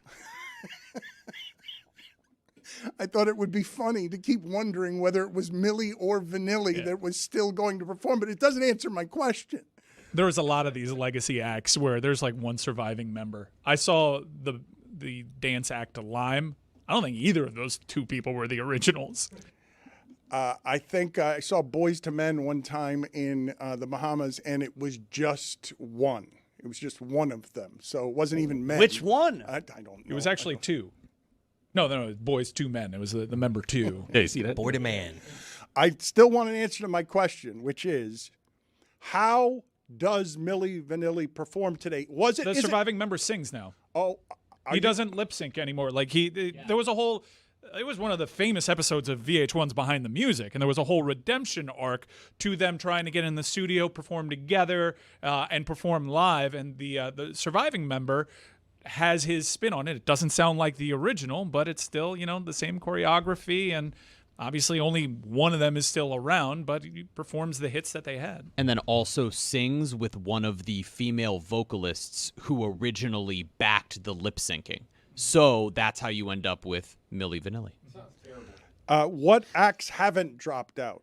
To the best of my knowledge, Vanilla Ice, Flo Rida, and CNC Music Factory, which I don't believe is a music factory. From what I saw, it's just one guy. And he went to Facebook and did like a 30-minute rant from what was very clearly his toilet. I saw here, People Magazine says that Donald Trump is now the headliner for the Freedom 250 He's going to sing? I read his statement. He's like, I'm getting an act that's bigger than Elvis. I will headline. What's the set list there? What is he doing? A lot of Boss, right? He's going to headline? Yeah, he's headlining. Wait, just him and Vanilla Ice are going to be out there, and one member of Vanilli. Oh, as long as the check is cash and Flo Rida will still do it.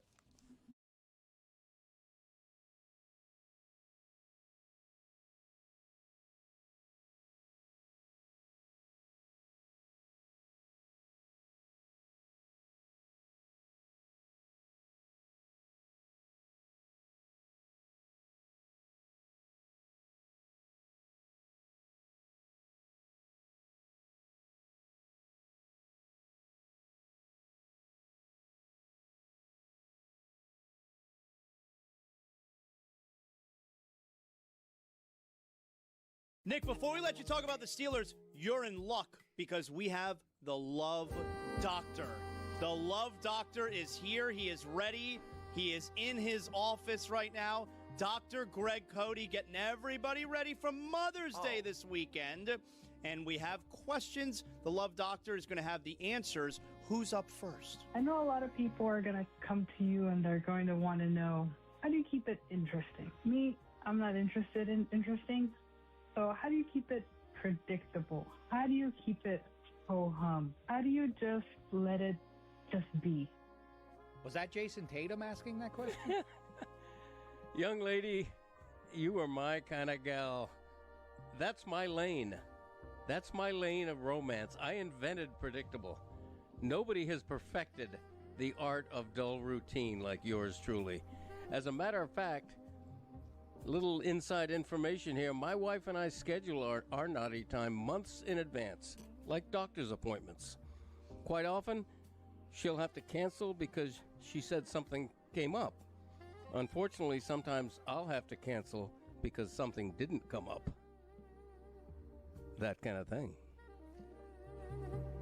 It's a good look for us. Do we have another question for the Love Doctor here after such Can't great do advice? this with Chris listening. Oh, we're doing it, baby. What are you guys doing, man? Oh, you want question number 2? Yeah, let's go question number 2. Oh, yeah, Greg. Hey, man, I need your help, man. So I'm out of town for Mother's Day, trying to figure out what can I get my girl for Mother's Day in another city.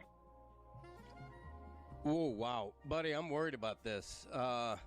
Not one, but 2 of the Love Doctor's marriages began rending like cheap fabric when Greg was either out of town at a sporting event or away at a doctoral conference. And the exes were doing the clandestine bumpy bump behind my back. Jack, I suggest you get your girl what you'd never expect, a private eye to keep an eye on her randy ass. You know about that randy ass, Nick? I don't like this at all. Thank you, Love Doctor. Don't go anywhere. We may go back to you. Appreciate you. I don't like this at all. Somehow, the least embarrassing Cody on today's show. Wait till Nick finds out that Chris, with Greg sitting nearby, admitted about a half an hour ago that when he's having a hard time becoming aroused, he thinks of his wife's twin sister to get in the mood. It was a shocking revelation. That's what happened, Nick. Shocking. That happened. Yeah, he did. No, he did. Yeah, he did. Yeah, he did. He did. It was shocking. Unnecessary, also. I don't like. This isn't. Again, I might need a mean here. This isn't kayfabe. Kayfabe? Kayfabe. Which is it? I don't know. Kayfabe, Thank wrestling you. nerd here at your service. This isn't. Zaz could have helped Thanks, there. Mike Ryan. This isn't kayfabe. I don't like this at all. And I would appreciate if you guys turned the music off. This is not great. So the Steelers. Are you ready to do your catchphrases? I heard there's some controversy around the. It's the Greg Cody Show featuring Greg Cody. He is counting down his top 50 catchphrases of all time. It has been a successful months-long joke. What is the controversy surrounding your catchphrase list? What is the issue? It's big. The controversy is that based on quality demand, the catchphrase countdown has suddenly increased from a top 50 to a top 60. What? That's What? right. And it's controversial. Of course it is. You told us it was a top 50, and we told you. We told you it was. We told you it was something you were making up as you went along, and that you weren't going to get the numbers right. And now you just changed He it. botched it to such a degree that there are so many good ones left that we're just pushing all I the knew current that was ones going to back. happen, though. That's exactly That's what what we were saying. Your brain beating me. How did this happen? What was the ruling? What did the committee get together and decide? How did it happen that it got expanded? Now, no one's going to complain about this because more catchphrases is great, but we told you this was going to happen, and we told you this was a sloppy list by you. The others, they all learn from me. Yeah, right. No, I looked at all the catchphrases remaining, and there was only 14 left, but there were like 20-something good ones. So I'm like, thank you. Let's go. Wait a minute. So how did you do it though? Are there now? Is there now a new list, 50 to 60, or No, what are you doing? everything that's been said is just like what was 50 is now 60. There were 14 left, and now there's 24 So we're left. not in the top 20 No, anymore. now we're at 23 we were and in the top 24. 20 of the countdown, and now we're at 24. I'm telling you, they're bangers though. They're just bangers There left. is nobody that's actually upset about this development. Come on. You've got to honor the list, though. I'm telling you, I got a peek. I don't know the exact order, but I got a peek of what the top 10 looks like, and it is just banger after banger. Yeah, Yeti hated it. He's against it. Yeti thinks that we should just make him live with the world he gave You us. should. Like I mean, I there's- asked you several times throughout this whole process. Have you thought this out? Have you planned out the list? You know that there are 50. You kept assuring me that you have it all under control. Driver comfort is paramount. He ain't wrong. You know, part of the beauty of me is a bit of serendipity, a bit of You're the kind of guy. unpredictability. And so the same is true with this list. Okay, whenever you do a countdown, Zaz, bank this information for your future. Whenever you do any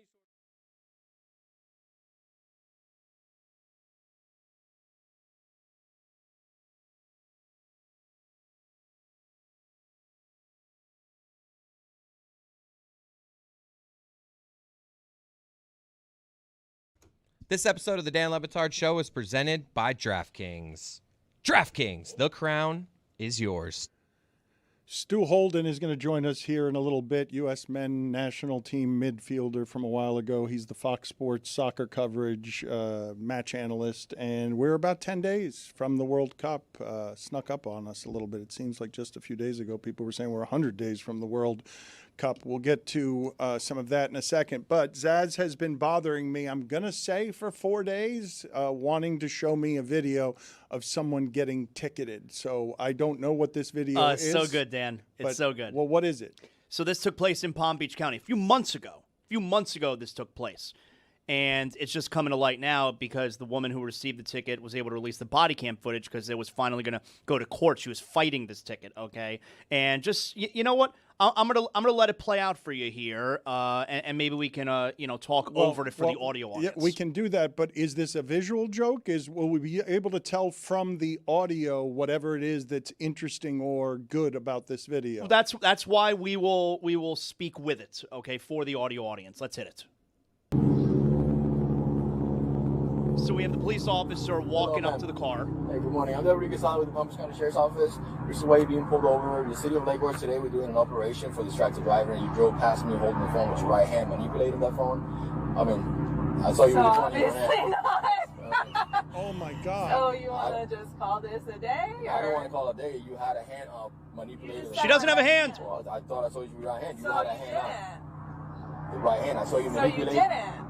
With the right hand, perhaps not, right? She shows the no hands again. She has a nub. I know what I just said. I'm asking you now. Did you or not have your phone in your hand? I did not. You did not have your phone in your hand? I did not. Hand to God, you didn't have your phone in your hand. Hand to God. Hand to God, Dan! Yeah, hand to God, you don't have your phone in your hand. Hand to God. You got your driver's license, registration, insurance with you? That is an unbelievable video. That is comedically perfect. For those of you who are on only audio, she was showing him that she has half an arm. She does not have a hand. And if she went to court with this, she would not be able to raise her right hand and give only the truth in front of the Bible because she doesn't have a right hand. And you would think the cop could come up and be like, I saw you holding your phone. But no, he's very specific. He said, I saw you holding your phone with your right hand. And she, like she's done this before, comedically lifts up the right arm to be like, you idiot. She doesn't say, I don't have a right hand. She shows him, but he's just like us, so stubborn about admitting that he's wrong that he's like, I saw it. You're going to deny that you had a phone in that hand? And she's not saying out loud, I don't have a hand. I don't have a hand. She goes, we're good here then, right? Like right away. She's like, we're good. You want to here, just right? call this a day? All right, so just, I want to play this again. Yeah, let's run it back. For the audio audience and just have the knowledge that this woman is smiling and looking at the police officer. And when she rebuts him, what she does is she holds up half a right arm, which is the only amount of arm that she has on the right side of her body.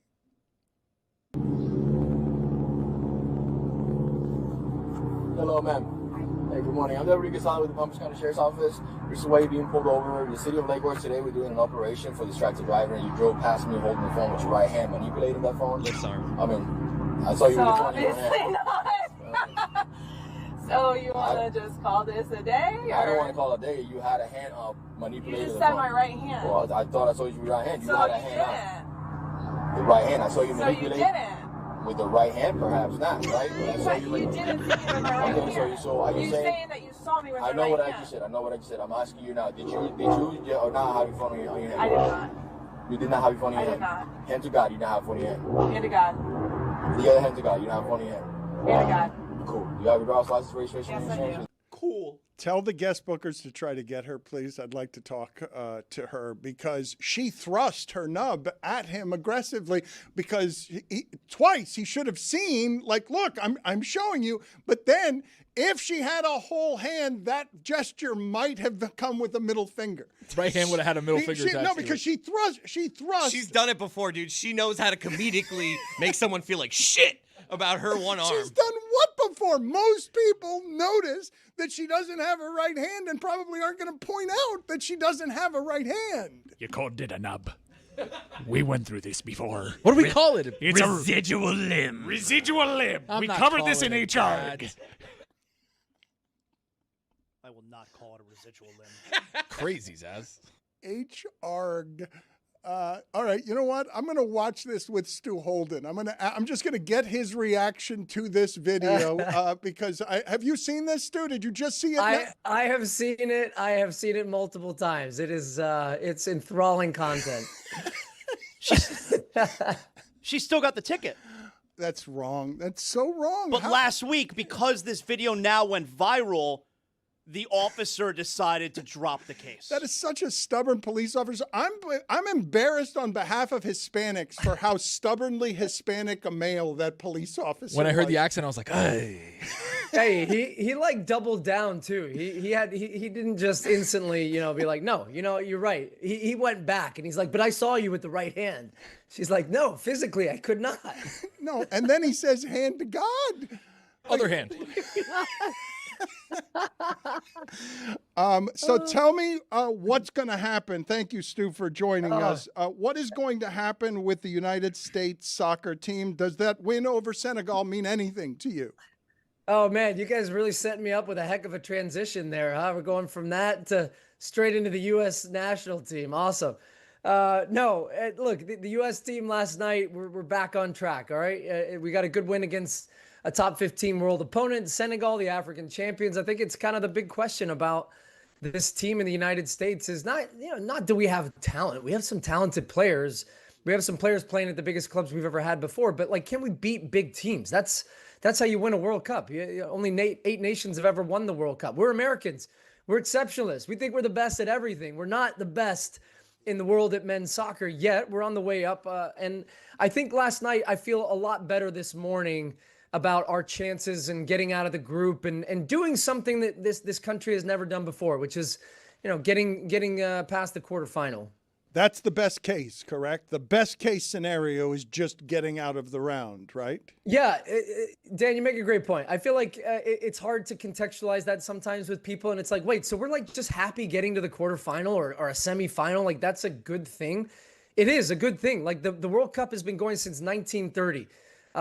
Only 8 nations have ever won a World Cup. So like, you're talking about the very, very best of the best, and it's an elite club. It's Germany's, Argentina's, Spain, England's won it once back in '66. So like this is a tournament that I think for us, it's about trying to do something we've never done before. We've only ever won 1 knockout game in our history. We have an easy group this year, and I wouldn't say easy. Okay, it's a favorable group.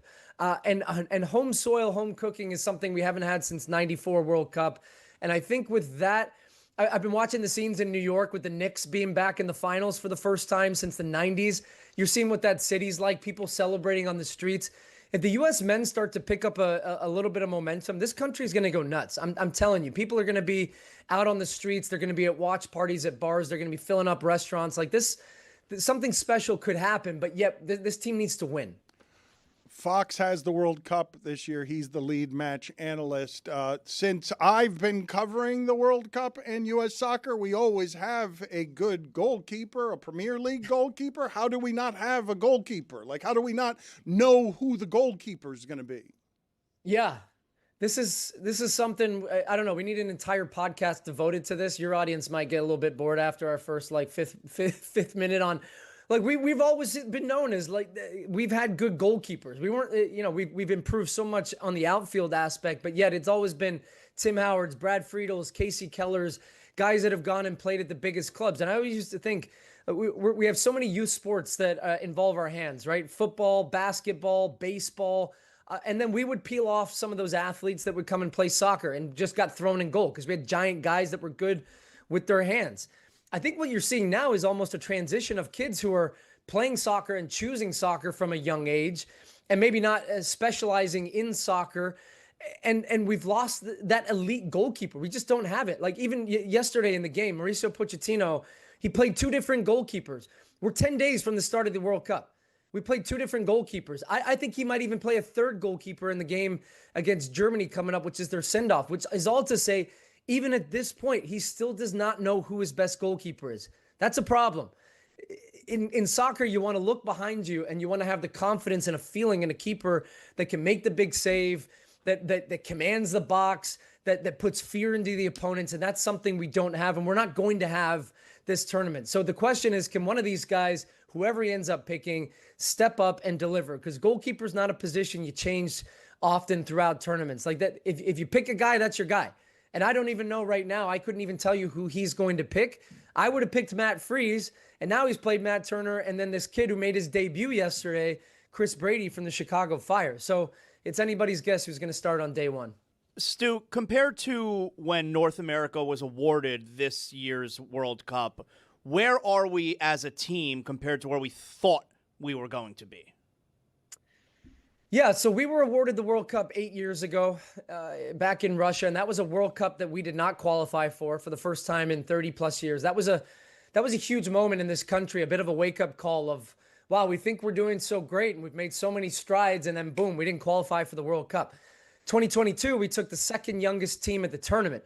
And a lot of the talk, which I didn't like at the time, was about this, golden generation, which was dubbed, because we wanted to believe in something. So we had this group of kids, and it was like, okay, this World Cup is the setup for 2026, but it's all about this tournament. This has been a huge moment in soccer circles in this country for years, because we feel like this is a moment that soccer can take the next step in this country. I just want to take you quickly back to 94. We didn't have a men's professional league. We didn't have a women's professional league. Now we've got multiple men's professional leagues, multiple women's professional leagues, valuations touching $1 billion on the men's side. Women's professional soccer is now 200 million plus if you want to get into the league. But yet I still think the expectations are similar for this team. And that's also a little bit of a problem. We've got to start developing elite players with the rest of the world. So we have a better team. And to answer your question, based on where I thought we might be 8 years ago, I thought this group of players from 4 years ago would have taken another step. And I would have been saying pretty confidently, I think we can get to a quarterfinal. But yet I'm still thinking, I don't know, is Weston McKennie and Pulisic and Balogun, Chris Richards, are they that much better? They're more mature. They've played more games, but are they better players? We're going to find out this summer. I think the answer is yes. But it's up to them to deliver in these types of moments. And we've got a coach that I think can get us over that line. Pulisic came in riding pretty poor form for a club. He had a goal yesterday, his first goal since Shabuzi. He had the #1 song in America. He had the assist. he looked good yesterday. What are you expecting from Christian Pulisic in this World Cup? Yeah, I love that. Look, this is one of the unique things about soccer is you play for your club and then you play for your country, but you don't play as often for your country. But when you play for your country, it's the biggest and the most important thing you can do. Look, representing my national team in a World Cup and standing there with my hand over my heart and the national anthems playing was the greatest honor I've had in my life. And I think about that, and this group of players does still have a unique ability that when you put that red, white, and blue on, Pulisic was coming in a career all-time drought. Hadn't had a goal this entire calendar year. His last goal was December. He puts on the red, white, and blue. They played against Senegal. He's back with his boys, and he was like a man on fire from the first minute of that game. He delivered an assist in the 6th, scores a goal in the 23rd minute, and he looked back. I don't know if you saw his celebration. The guy goes running to the corner flag. He's air fisting, punching he looked like he needed that release. So I tell you what, that goal was more important for anything than him getting that goal, because this happened ahead of 2022. He was in a bad drought for his club, and then he put on the national team, and he was ready to go. So that gives me a better feeling about Pulisic. I wasn't sure what we were going to get from him this summer. I'm surprised to hear you say that. A calendar year is not a drought, Stu. A calendar year without a goal, no goals since December, that was big deal. Yeah, Dan, he was one of the best players in the league, and he had some stuff allegedly going on off the field, and we know how that can affect you on the field at times. But man, the pressure, the weight of expectation that he was feeling on a continual basis,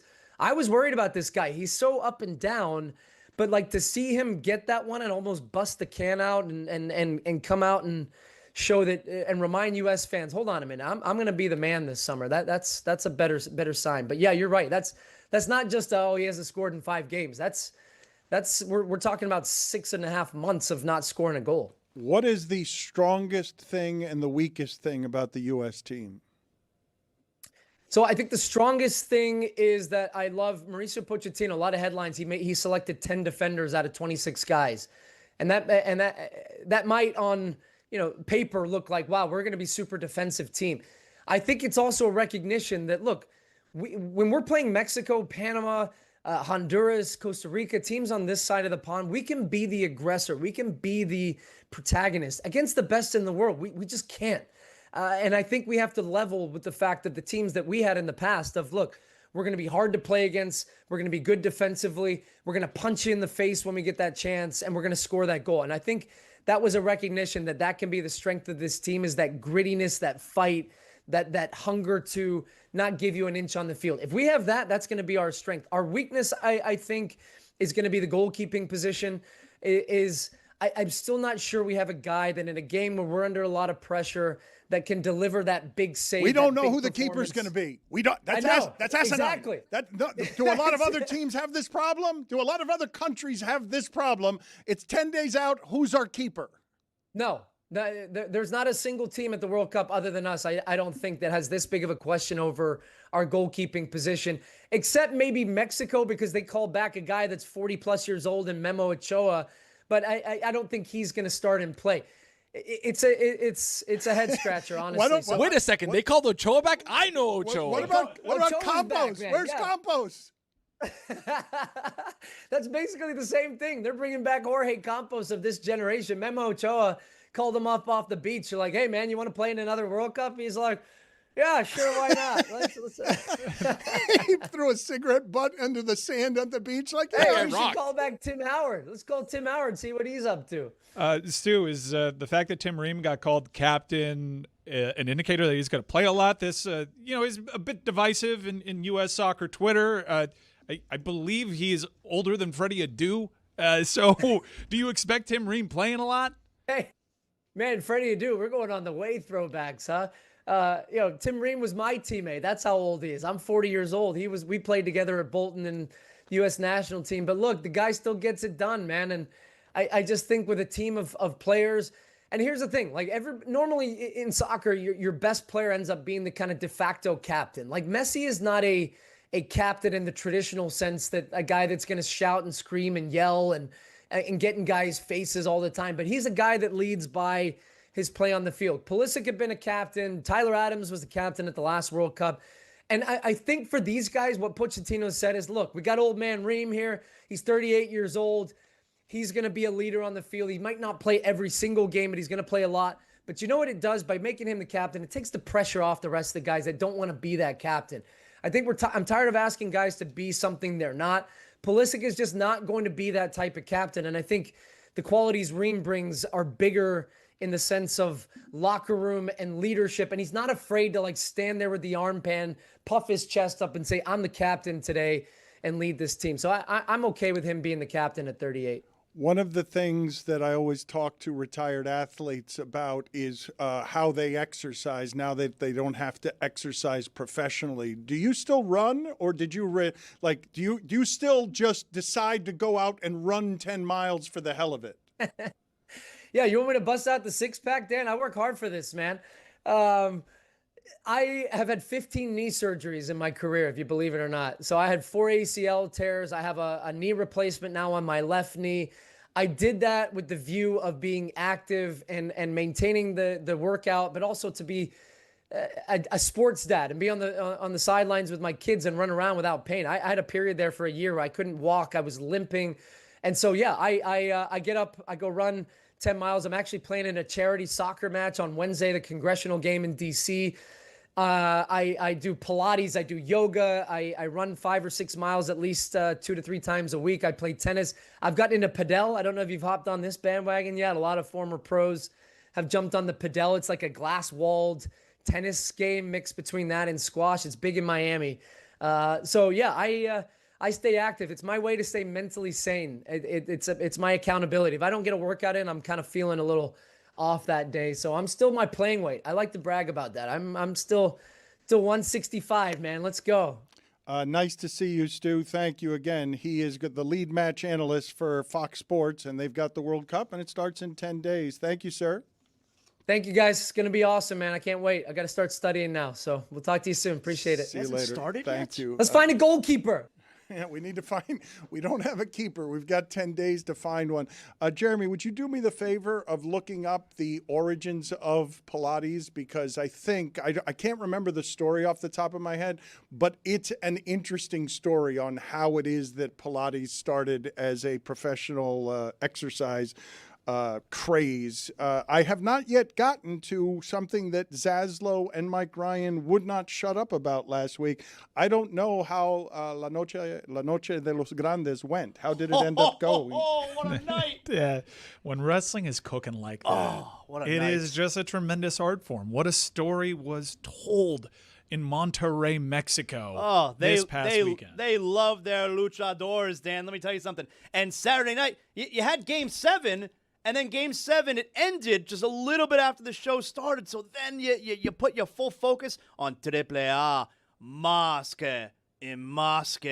And it delivered in a very big way. It was very bloody, okay? And Mask versus Mask, of course, the loser has to get demasked. It's like the ultimate, what would be the best way to put it? Shame? Yeah, shame. It's the ultimate shame. You can never wear the mask again. Your identity gets revealed. Dan, the original El Grande Americano was Chad Gable. A stunner. It was Chad Gable. Wow. He had his family in the ring with him as he unmasks, and his son was dressed up in full gear with the mask. His son took his mask off also. It was such great theater, Dan. The entrances were incredible. The callbacks to this 6-month-long program individually, even though they've been telling this story even longer, there was some like real shoot emotion, I think, from Chad Gable, because it's kind of unfortunate what happened to him. He was the original Grande Americano. This gimmick was created. He got it over, and then he got hurt. And as a rib, they had some guy take on the mantle. A German guy. And then he got super over with the crowd. He's a national hero in Mexico, despite not being Americano. They love him. Or Mexicano. He's actually German, but it's all ridiculous. He's a German playing an American portraying a Mexican. Wait. Say that again? That's cultural appropriation. I think You bet it is. I Yes, think that's 100%. 100%. There were 6 people involved in this feud. There was like Bruto and Julio. And Julio. Dan, there are 2 British guys, a German, and 3 Americans. No one's Mexican. And they love it there. It was in Monterrey, this show. They love it there in Mexico. You can't have the German be American in Mexico, in Mexican wrestling. You cannot have the German be the American in portraying a Mexican wrestling. But in wrestling, you can. And in Mexico, you can have them eat it all up. And by the end of it, even though they hated the original Grande Americano, they boo the hell out of him. They started chanting his name, his real name. The Germans. No, the original. The Mexicans started cheering for the American. There was no Mexican. The crowd Mexican is fans. Only the fans are Mexican. Yeah. And they were just so appreciative of this tremendous story that was told.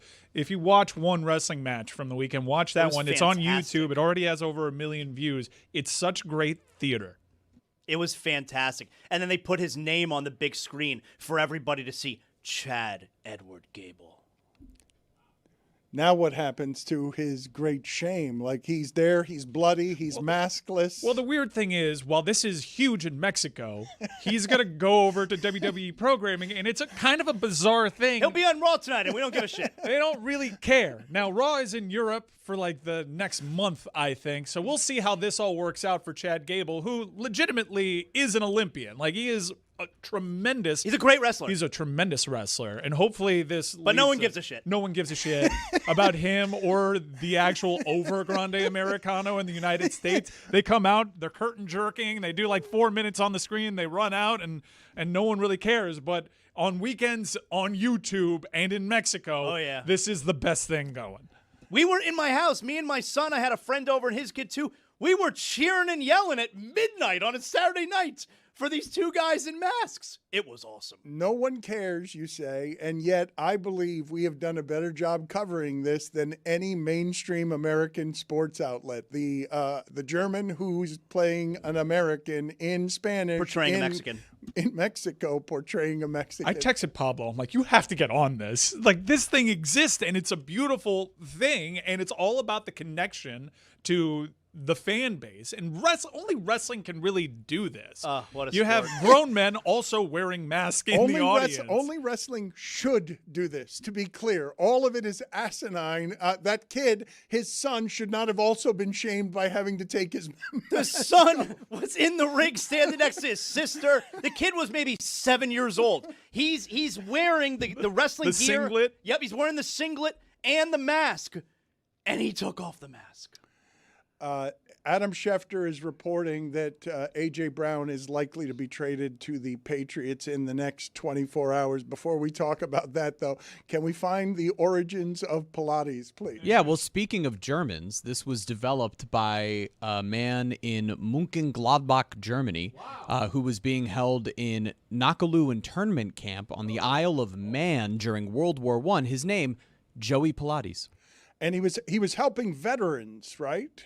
He was helping people who were injured during the war, who may have had one arm and been ticketed by a Hispanic police officer in Palm Beach wrongly because they couldn't do some of the other exercises that were being done. And so he was doing core strength exercises to help wounded veterans. Really important correction that Mike gave me here in the back.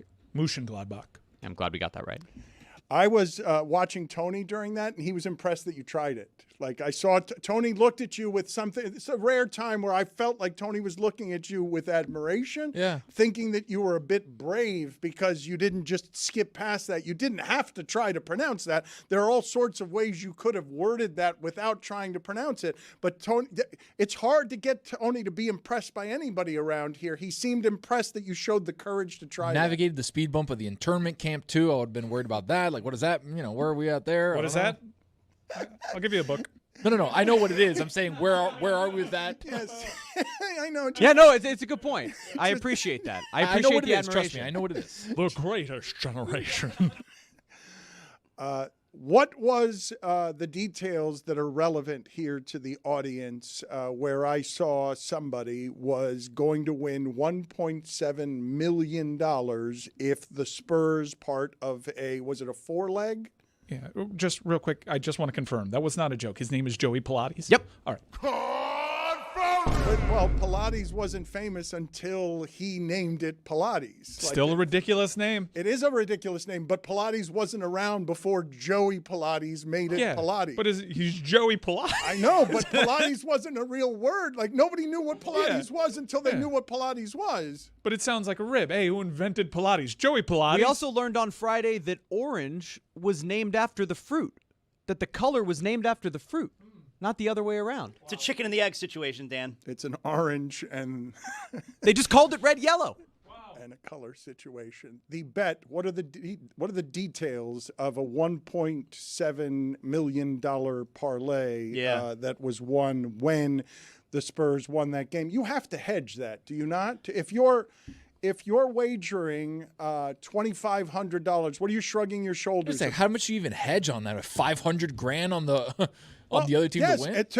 You either get $1.7 million if the Spurs win on the road, or you get nothing. I feel like you need to hedge that. Dan, if you're in the state of Florida, we call that rewards. And you're buying shares, and it's not a parlay. It's a combo. All on the new DraftKings Sports app, now live in all 50 states. So this was from DraftKings, all right? This guy called the Parlay Prince. That's his name on IG. And he had Combo Cadet if you're in the state of Florida. And so he had a 4-leg combo, which was placed. Am I doing that right, Mike? He had a 4-leg combo? Yep. That was placed back in February. It was for the U.S. men's hockey team to win the gold. Check. It was for Michigan's men's basketball to win the tournament. Check. It was for the Knicks to win the Eastern Conference. Check. And the final was the Spurs winning the West. He laid down $2,500 back in February. The payout was $1.7 million.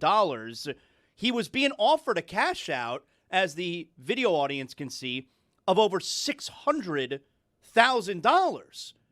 You got to take that. He was the big winner. He didn't take it. Apparently, he didn't hedge either. So he won $1.7 million, but that's like bad process, right result. Well, the math on this, I am bad at this, okay? Not just math, but wherever it comes to taking one of these wagers and getting out early, I generally don't want to risk it everything on all or nothing. But when you're offered that as a cash out, I would have thought that you might make a bet a little more than that. That the amount that was the cash out, you might bet $700,000 to see what it is that you can do with. You could do better than their cash out. I think that there are mathematical permutations that allow you to do better than what they're offering you as a cash out. You're saying I'm going to put $700,000, but it's going to net me 1.7 or 1.4. Right. However it is that you find your middle there. But how are you guys as gamblers? Because Mike likes to bare his fangs and scream at me. I never cash out. Nick Wright does the same thing. I never cash out. Why? It's all or nothing. It's all. They're proud about it. They're defiant about it. I actually took one of my first cash outs ever over the weekend, and it ended up costing me. I like Fonseca came back at Roland Garros, and it ended up winning me a combo. Okay, but if you were faced with this exact scenario this guy was faced with, $600,000 to cash out or let it all ride for $1.7 million, you're not cashing out? I probably am cashing out. That's just the. When I'm getting offered cash outs, it ain't that total. Yeah. Like, it's very easy for me to talk tough when the cash out offers, $17. Well, but I'm not cashing out for 17. No, but you do talk tough. No, but you don't do it for $17. I've seen you relatively compared to that. The way that you talk, the way that you talk about I don't take cash outs, and the way that Nick Wright talks about I don't take cash outs makes it seem like you are an all or nothing person in these circumstances. Also, I just don't think that it's not the smart math play. The cash out thing. I just disagree with that. Well, but the thing I would say to you, though, if it's nothing, if I have a chance at $1.7 million or nothing, I almost feel obligated. If my original offer was $2,500, I'm going to put down like $200,000 so that I'm 10 timesing my money. I'm going to get something. I'm not going to be that close to something and then walk away just totally despondent. I might not take that cash out, but I'm going to do something to mitigate my losses if they lose a Game 7 on the road.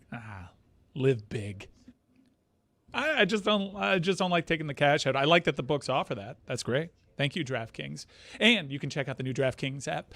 Available now, live in all 50 states. Guys, it's so incredibly user-friendly. It recognizes what state you're in, and it'll take you either to predictions or sportsbook. I mean, what's the blood pressure like that game? If you don't hedge, you don't take the cash outs, and you let it ride for $1.7 million. You love Cornette, though. The roof blew off when Cornette had that block. The roof blew off. And they let Hartenstein double dribble. Let's call it as we see it. Fox went out of bounds. On that play, it was clearly a Hartenstein double dribble. He got what he deserved, and that was Cornette putting it right back in his face. How do you feel about Fox stepping out of bounds? Yeah, it's a missed call. And then what happened to Strus? Yeah. How do they justify that? How do they justify that? Pablo, get on that.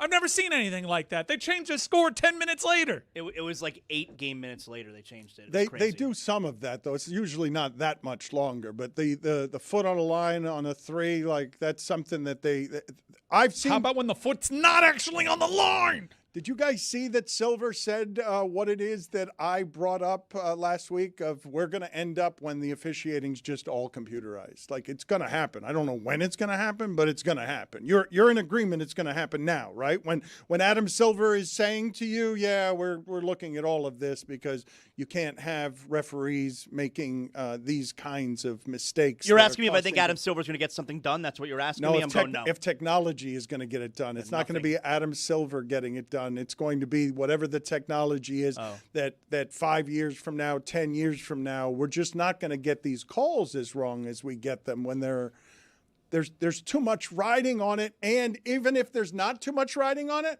the amount of money you're going to save on just referees flying all over the country when you don't need them to be doing that anymore. Like when when AI replaces all labor, and I've told you this, if you're not reading about AI, please don't, because it's going to ruin how it is you think about our future, because we are not in any way prepared for the amount of labor that's going to be taken by the robots. But referees, I think, will be relieved when they're taken over by the robots. AI needs to progress, though, because now, like, if you're arguing with AI over a call and it says that's a foul, no, it wasn't. I'm sorry, you're right. That wasn't a foul. It does need to progress. I will not dispute that. We are not in any way ready for this now, but I do believe that we are going to laugh at the way we used to do it. There's going to be a time when people look back and say, wait a minute, referees were flying from city to city. These three sad guys were just flying around from city to city to get calls wrong everywhere, to get everything wrong. And we could have done this with computers a long time ago. I think we're going to look back on it the way we look back at cursive handwriting. I think we're going to look back on it the way that we look back at all sorts of things that are now just totally antiquated. And all things we need to bring back Jack, because all the stuff that's happening now, I don't want anymore. I want cursive handwriting. I want flip phones. All right, I want a car that's not going to shut off when I'm driving. You think that people are going to long for referee mistakes in a few years? I long for cursive. I'm keeping it alive. You long for cursive. I only write in cursive. How old is the kid who can't read cursive, or teenager? Like, how old is the... Well, it also depends in which state you're living in. Like the DraftKings app, which is now available in all 50 states. I think my younger son would have trouble reading cursive. But I'm asking what the age is. Like, if I say to you... You think it's a kid? I don't know. When I say kid, I meant 14. No, there's 13. like a generation of adults that the public school system down here stopped teaching cursive for a bit. It might be back in some places. I think it is actually Not at coming Westwood. back. They taught us cursive in Westwood. Yeah. I know. The M, the Z. Oh, the Q. Always tricky. You guys can't foresee the day where they're just like drones flying over the court, videoing everything. Basketball's kind of tough for that. Like, how's AI? Like, the humans can't figure out SGA. I'm not sure the computers are. The drone's going to call technical fouls on a player? Did we learn nothing from Westworld? Like, nothing.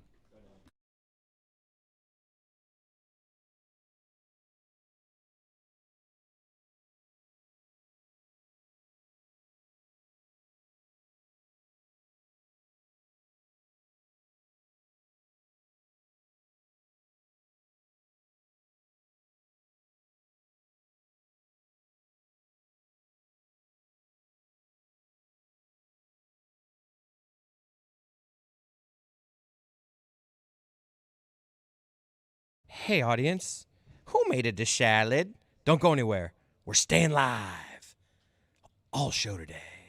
We'll be right back.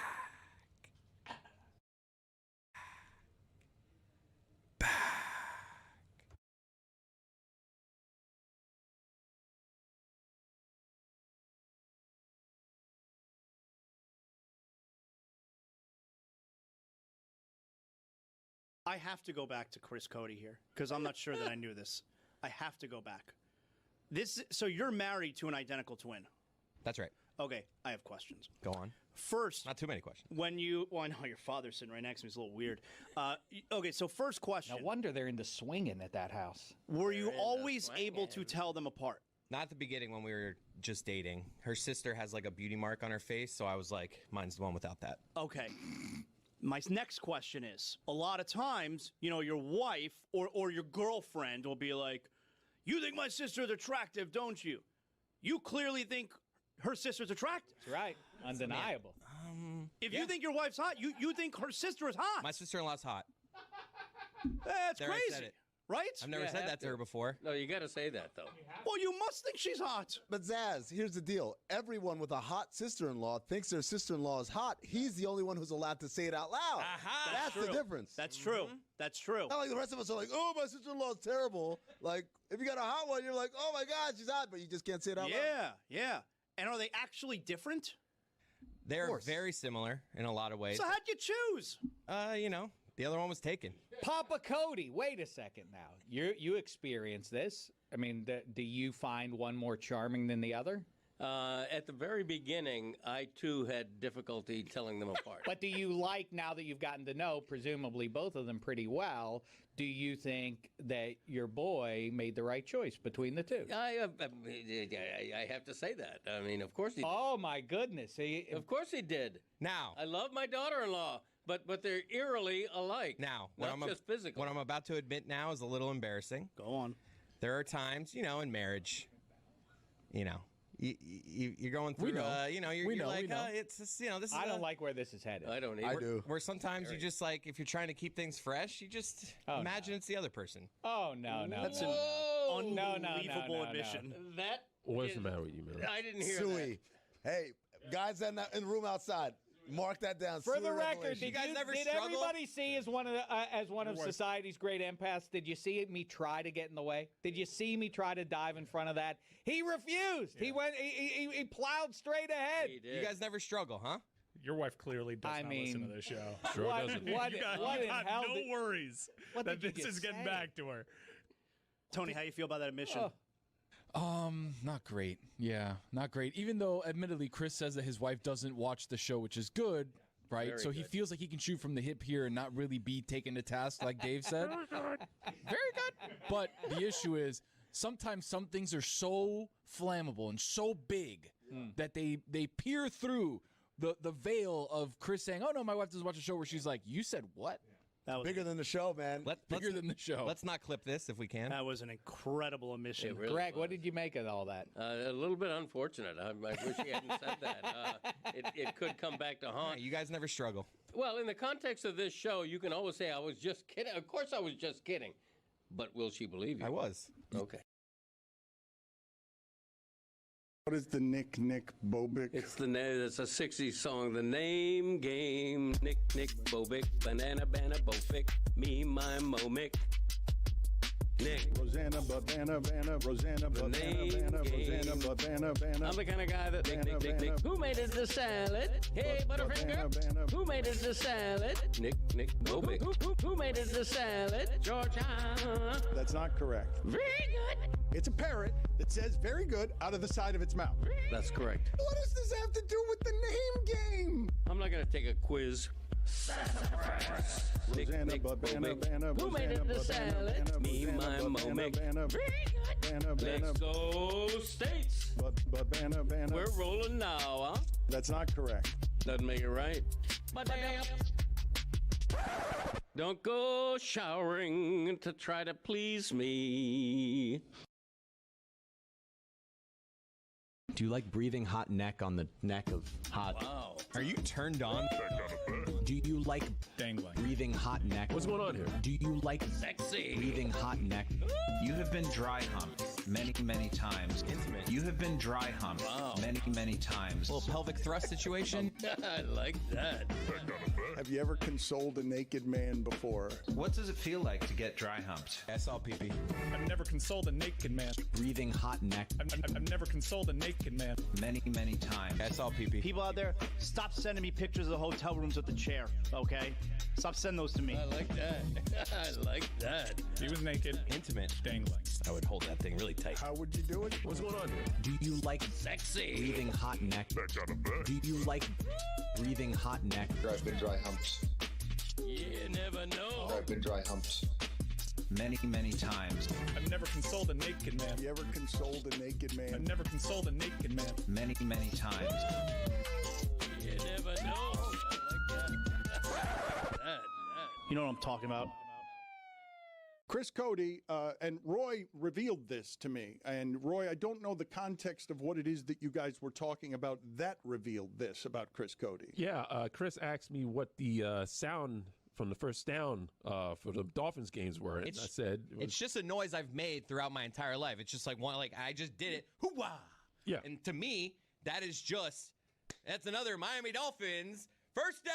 Well, let's find out. Hoo-wah! Let's find out if your dad knows, because he's not a real moviegoer. Instead of impersonating the sound, do you have the actual sound? Greg Cody, do you know who's making this sound? Hoo-ah! I do. Clark Gable. Come on. It's the famous actor.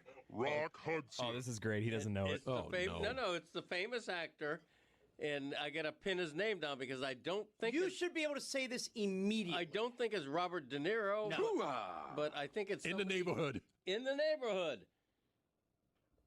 Give me a second.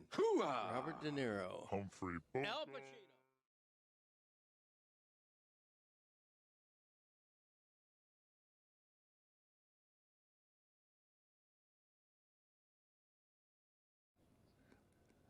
So this is funny what just happened and what I'm imagining happened nationally.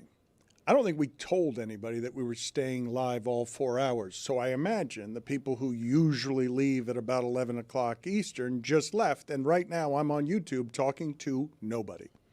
I believe we didn't inform anybody that this week we are doing live the entire show. We are not doing anything that is taped, edited, and thrown into the feed. Is there any particular You actually just lost viewers. There were 3,333 people here. You said that, and 5 people left. Oh, I'm just surprised that anyone's still there. Why would they be there? We're always done. Did we tell anybody? Stands to reason if they were hanging around, they might be excited. They've been 5 waiting more people just left. years for this day. I did whisper in their ear right when we finished the last segment. I was like, hey, guys, we're staying up. We'll be right back. Was Joe? that sensual? That's how I said That it. was Sleepy Joe. Scrin. It was. A little scrin. Hey, guys, we'll be right back. Scrin. Mike Ryan was up at 1 o'clock in the morning watching racing. I don't know if there's been anything more surprising around here in the last 5 years than Mike Ryan becoming obsessed with racing. No one loves America more than me. Very few people love NASCAR more than me. By the way, happy birthday to my dear friend and Tony's, the Watermelon Man. Oh, buddy, we love you. See you, Rossi. Yeah, Dan, the race last night in Nashville was incredible. And the reason why it was incredible was an all-time finish, and we'll get into that in a moment. Denny Hamlin, an all-time performance from the man. And we have to keep in mind this was on Amazon Prime. All right. So the way that NASCAR does their production is it's kind of like the UFC. It's all done in-house. Very little things differentiate the broadcasters from one another. And they all take portions of the season. It doesn't alternate during like week to week. All right. So Fox gets its chunk and Prime gets its chunk. Dan, Prime is head and shoulders above the rest. It doesn't treat you like an idiot. They go in depth. I am learning so much from this. They go to comms immediately. So if there's a wreck, you're right to Brad Keselowski saying, that guy tried to hit me. It was tremendous. It's really elevated. Prime does a tremendous job with their coverage. But the cool thing about this race was, it's actually, if it was on another broadcast partner, it might have been a tough watch because there were a million restarts. You'd go to caution, and then 1 lap or 2 laps in, there'd be another wreck, and you're like, man, is this race going to end today? It's going to be 2 a.m. and I'll be watching left turns? But the coverage was great.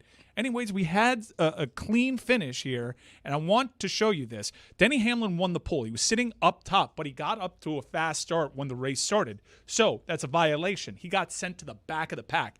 Denny Hamlin goes from first to last to first, and this finish was an all-timer. You have 3 teammates going 3 wide in this very final lap, all for Joe Gibbs Racing. Check this out.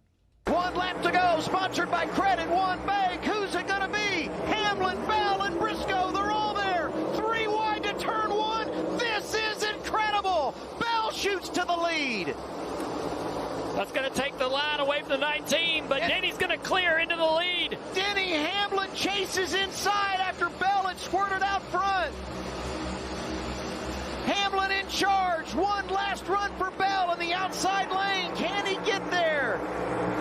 He cannot. Thinks about a crossover. It won't happen. Denny Hamlin, big-time victory in Nashville. How about it? Oh, and there was a big wreck across the finish line. Tyler Reddick involved. Denny Hamlin wins one of the coolest trophies in sports. How happy were you? I was so pumped because that was an investment of my time that I put in there. And I was rooting for Denny. I've turned into a Denny Hamlin guy because of his story and his hard luck. And he's been struggling with restarts all season long. And to nail this restart, it's kind of poetic, especially against a guy who had the best car in Christopher Bell. Here's Denny Hamlin with the Nashville Cracker Barrel 400 trophy, which is just an electric guitar. How badass is that? one of the great races, one of the great finishes, and it was just unbelievable for the race fans who stayed up, which I'm not sure who those people are. Because the audience, the target demo for NASCAR, it's an older audience, and I'm not sure how many people are staying up till 12:30 a.m. Eastern time to watch their NASCAR, but I was one of the lucky few. So those 3 cars that were in it till the very end, they're teammates? They're all teammates. They all race for Joe Gibbs Racing. So how do they decide who's going to win? What's that? That's best car wins. Shake and bake. Yeah. Yeah? That's best car wins. Like they don't get mad at each other? No, they don't. Like, they all had good cars. In fact, Christopher Bell probably had better car. No, I like that than you Denny win Hamlin. every time. I'm fine with second. Well, the guy that is actually probably outside of Denny that's had the most consistent season, who was not featured in that finish, was Ty Gibbs, the grandson of Joe Gibbs, a legendary Washington football team / commander / the R's. That wasn't their name when he was coach. Your John C. Reilly impersonation is better than your Joe Biden impersonation. Put it on the poll at Le Batard Show. Do you like a guitar as a trophy? And also, speaking of the Cracker Barrel 400, how do you guys feel about the Cracker Barrel? I like Cracker Barrel. Love Cracker Barrel. Underrated breakfast. I've come around. It's been a tumultuous year. I don't really do the rocking chairs. People oversell those Rocking things. chairs are But nice. the food is nice. Happy the old man is back. I'm not trying to hit up that store every time, but yeah. They make you walk through it, though. Trying to kill our culture. It's quite the trick. It's like Vegas casinos and hotels where they make you walk through Look the at all this casino stuff. to You know get they to consider the it a room. Filipino. By the way, happy June. Let's all get through this month together. I like bringing my daughter there because it's a good lesson for no. You're gonna get some no today. We're walking in this store and you get nothing. No. You know what you get? A breakfast. Okay? It's not just like, oh, I get a toy now after breakfast. No, you're gonna walk through this store because you're gonna learn in life. It's not always yes. I think I understand that game that they have at the tables, but can you go ahead and explain it Oh, to do Tony? I love that game? The T game, little triangle. You got to hop over. The goal is to land with one left. What is the name of that game? I've got a couple of questions for you guys because Oriental Checkers? We can say that, right?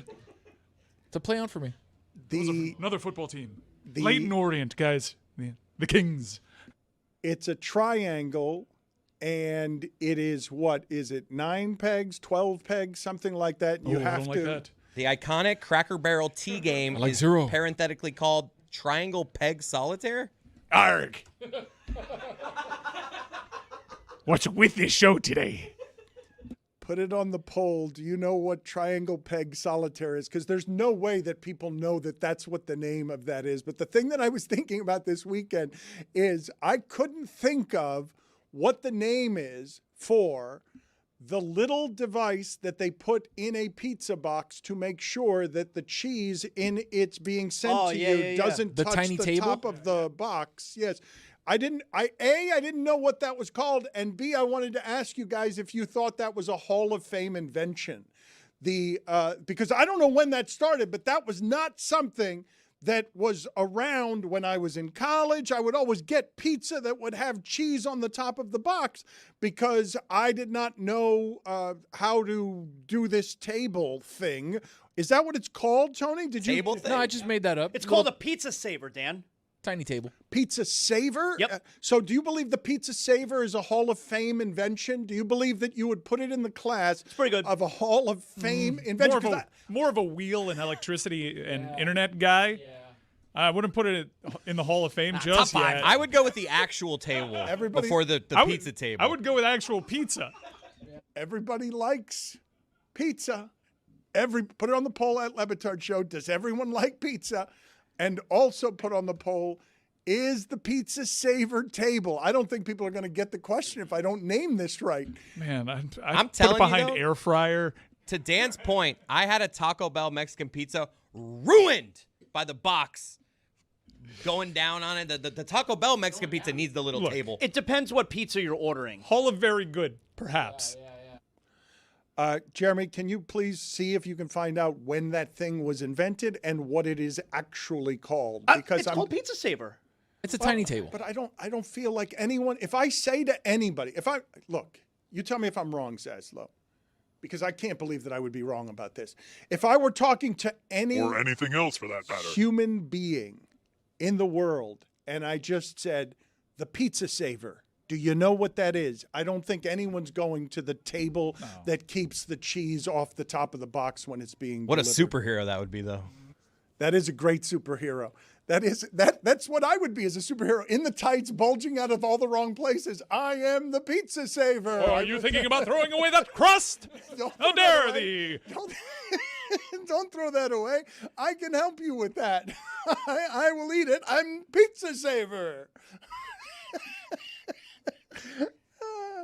In 1974, Claudio Daniel Troglia of Buenos Aires, Argentina, was issued a patent for a plastic three-legged stool that would sit in the middle of a pizza box and keep the top from sagging into pizza, which he called Seppi, after separador de pizza.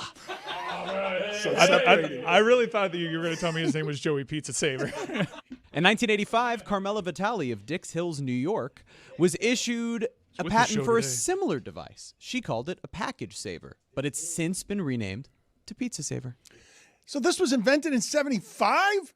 74. Well, but you feel like you've been getting these things all your life? Because I feel like the pizza saver is something that I've only discovered in the last 10 years. That's not something that always came with my pizza. It's not. I don't remember in college getting any pizza that had that on it. My college pizza always had the cheese on the top of the box because nobody in Argentina had invented this thing yet. They hadn't sent it over to Coconut Grove. The issue is that big store chains usually don't throw it in there. Mom and pop places usually put it in there to save because they care more about quality. See, I disagree because the mom and pop places are usually like the New York style, like the really good, like the thinner crust pizzas. And you don't need that when you're delivering in the box. When you get like Pizza Hut or Papa John's or Domino's, those are thicker and there's a better chance of the cheese getting stuck to the top. And you do get But I've never pizza seen them saver. on there. When I order from those places, I don't see it. I ordered yesterday from one of those Papa John's, and there was a pizza saver. Yeah. They have the pizza saver, or do they use that little garlic cup as their pizza saver? That's cheating, but also saving a little bit of money. How does that stay in place?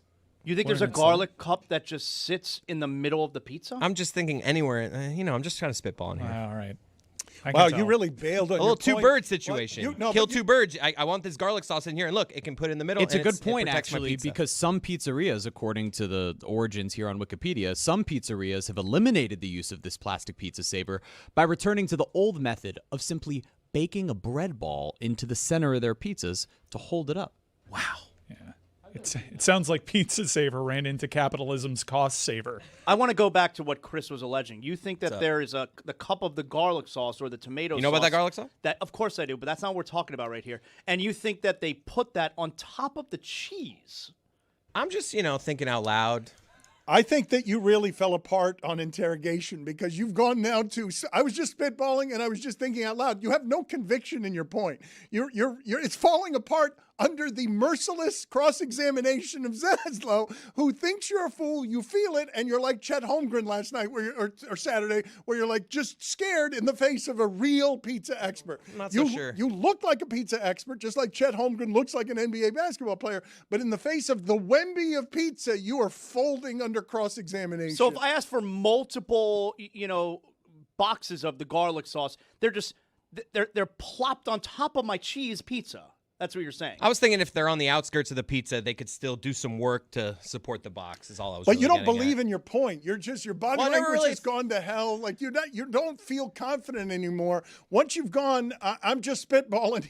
I'm just spitballing here, and then you fall out of the screen because that's the other thing you did. You're in front of the camera. Yeah, you were as if hiding from what remains of our audience that we didn't tell we'd be on live. I'm not above being wrong. If I was wrong about it, then I want to know it. Do you think if I order garlic knots, do they then just throw the garlic knots on top of the pizza to prevent the lid from smashing down the They cheese? do not. Okay.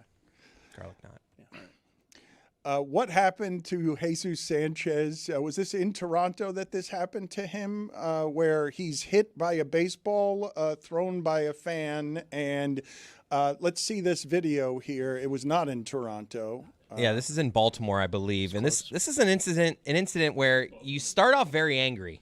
You're like, who would throw something at a player? He's in right field, and a ball all of a sudden gets thrown. He gets hit in the hand, and he has to leave the game. So you're thinking when you see this story, what the heck is happening in Baltimore? And then you learn afterwards from the manager that he was having a nice exchange with a 12-year-old kid, and then the kid there was a miscommunication, and the kid when he looked away, threw a ball. So they weren't mad at the kid. It was just a miscommunication. Apparently the kid did get thrown out because you can't be throwing balls regardless of whether you're having a back and forth.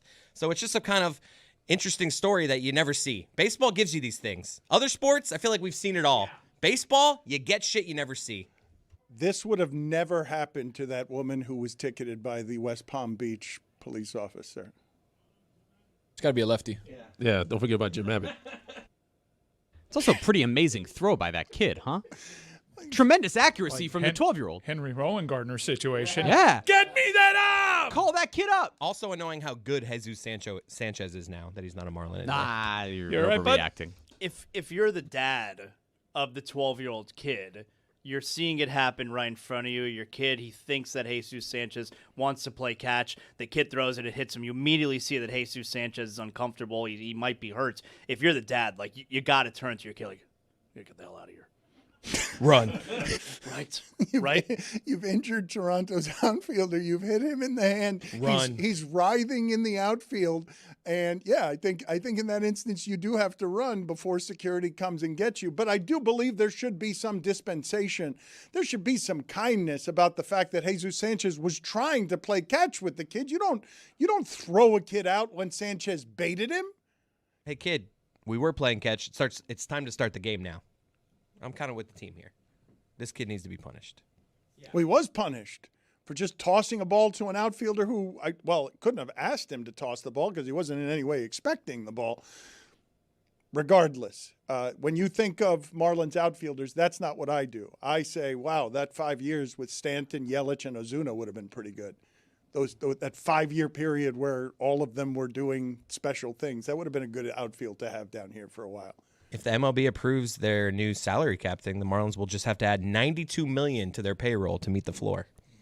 That'll be fun. Saw Abner got suspended for his revolting display. How long did he get suspended for? 3 pumps against the dugout of the St. Louis Cardinals. A game. We were talking, for those of you who do not know what we were talking about, Abner Uribe, a reliever for the Milwaukee Brewers, struck somebody out and then did 3 pumps to the dugout. Would he have gotten suspended if it had only been 1 pump? Is it a Key and Peele situation of 1 pump, 2 pump, 3 pumps? If it had just been a single pump that he had just done the suck it X 1 time, do you believe that comes across Manfred's desk and he's like, you know what, I'm okay with 1 pump. 2 pump is a bridge too far. But he did the suck it X on the 3rd? As silly as it sounds, I think 1 suck it crotch chop is not getting a suspension. 1 leads to an angry dugout, 2 leads to a fine, 3 leads to a suspension. That's my view of it. I mean, I know it's the Key and Peele skit, but I think there's something to it. I don't think 1 crotch chop is getting you suspended. He only had 1 X, though, right? No, he had 3 X. I thought he did 3 X's. No, by my math, I thought he did 1 and then 2. By my math, the first one was not an X. The final 2 were, if I remember it Well, correctly. I mean, that is 3 suckets, though. It might not. Oh, no, be he's saying suck it. Well, but that's 3 suckets. Like that's. See, what's the first one? No. 2, Yes. 3. I think he takes his arms apart at the last one, so it was only 1 X. I think we only get 1 X. I'm with Tony here. Jeremy, would you do me the favor, please, of looking up the word languid? Because the way he's doing this, put this in the picture. This isn't just suck it. It's suck it sensually. Like it's grooving. I'm looking for a word. I don't think it's languid. But there's a word I'm looking for because the nature of this is I'm bored having sex with you. I'm bored by it. Drooping or flagging from or as if from exhaustion. Find a better word, I think. Okay. Help me. I'd like some Sure, help. you got it. I'm on in it. Spanish, it's toma. Help me. Well, yes, in Spanish, but that you're saying it in a way that's aggressive, and toma, literally translated, is drink it. But I'm looking for something more casual. I'm looking for something like he seems a bit bored by how easy it is to both strike you out and do 3 pumps at your dugout. He's so good that it bores him to do this. They tricked me. Don't do the shoes in the ring thing if you're going to come back a They month tricked later. me. You guys said how important that was. They tricked me. You guys, you and Zaslow. Hey, I'm not proud of it. I'm 40. They tricked us. You and Zaz, those liars. You guys came on here and said after WrestleMania that you were moved by the fact that Brock Lesnar lost and then knelt in the middle of the ring and placed his shoes on the middle of the mat. Did the shoe thing. He was emotional. He said goodbye. You guys said that was him retiring. Yeah. Great career. Way to go, Brock. And 7 minutes later, he's back. Before he gets to the locker room, he's decided, that was all for show. That none of that was real. They tricked us. I'm 45 years old. Wrestling tricked me. They never trick us like that. I am curious, though. Was this a legit thing that they pivoted on, or do you Great think this was question. part of the plan the entire time? Great question. My 14-year-old son asked me a couple days ago because Brock Lesnar fought yesterday. He won, by the way. Oh, he took down Obafemi. Anyway, my son asked me yesterday, do you think this was always the plan, or did they just offer Brock a lot of money? Because Brock loves Brock and wives. Same love, all right? Did Brock come back for the money? Languorous, suggesting a dreamy boredom and delicacy that avoids unnecessary activity. That's a good word. That's a better word than languid. And Toma? I already forgot. Languorous. It's not better than Toma, no. Thank you. Lackadaisical. They tricked us. And he Fooled looked me. great. Fooled me, Dan. He looked so great. Listless, even. Yeah, I like Brock. Is Serena Williams coming out of retirement to play doubles with her sister, or play doubles with? Is it an emotional thing? Is it a symbolic thing? Because obviously, if it's doubles, nobody's going to care. If she was doing singles, it would be different. But she's not going to get much of her competitive, whatever she misses competitively from being the best in the world. I don't know that she's going to get much of it from doubles. I wonder if there's an explanation, since this just happened, that we can go to that would help us understand why she's doing this. Something I always find interesting, Zaz, and given that you guys just said we're in our 40s, most athletes end up losing their identity, the whole thing that they are, by the time that they're 40, and there is no replacing it. It's not just the structure and the discipline of how it is you lived your life, because I did marvel at the fact that Serena played as long as she did, because that sport is lonely, it's exhausting, it's kind of boring when you're not playing, that you have to practice that much on the sculpting of sort of some singular things. And so I figured that anyone who left tennis would want basically nothing to do with tennis. But you never replace the competitive thing that made you great. There's no place to put it as you age. And so in some places, I think it's harder for athletes to hit what is the midlife crisis, because it's technically the end of life crisis on what their identity has been.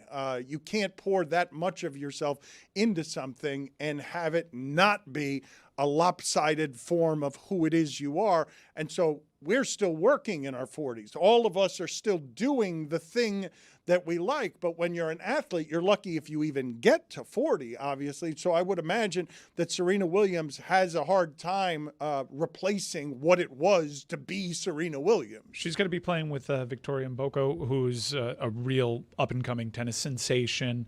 I think the thinking here is, from a lot in the tennis community, is this the start of something? Does she go back to doubles, realizes that her body feels good, because it might be a soft launch? She's gone through the drug testing process for 6 months. How does the body feel doing this? How do you feel when the ball comes your way in doubles? It's far less physically demanding. But if she feels good out there, can she perhaps do the one thing that would somehow add to the legacy of the greatest tennis player ever? She's a lot smaller than she was back when she was playing full-time, right? Well, she's also doing advertising, and I wanted to ask you guys about this because it's not a conversation that I see happening anywhere, and I think it's probably something that should be happening somewhere. She's doing commercials, okay, for weight loss injections, which are very vogue right now, and I wonder when sports is going to catch up to some of that stuff and peptides as performance enhancers. Like, I think that this stuff has flourished so quickly and has so many unknowns on it that I think sports might have to do something about peptides and some other things that are science outpacing what has been historically, banned substances. According to this very moment, the World Anti-Doping Agency has monitored GLP-1s. They are not prohibited at this very time. No, I know they're not now, but what I'm saying is they weren't around when all of these rules were being made. And science, I think, I didn't think any of us would live at a time that you could actually cheat your way to appetite suppression. Like, I wasn't aware that that was so, but I also don't know what other things these things do. And the reason that I mention it is because literally a week ago, my doctor suggested peptides to me. Literally 1 week ago. Yeah, no, and so I tried it. And I feel totally different in a week. Like, in 1 week, I have done one injection. Yeah, I feel a lot better. Okay. I feel.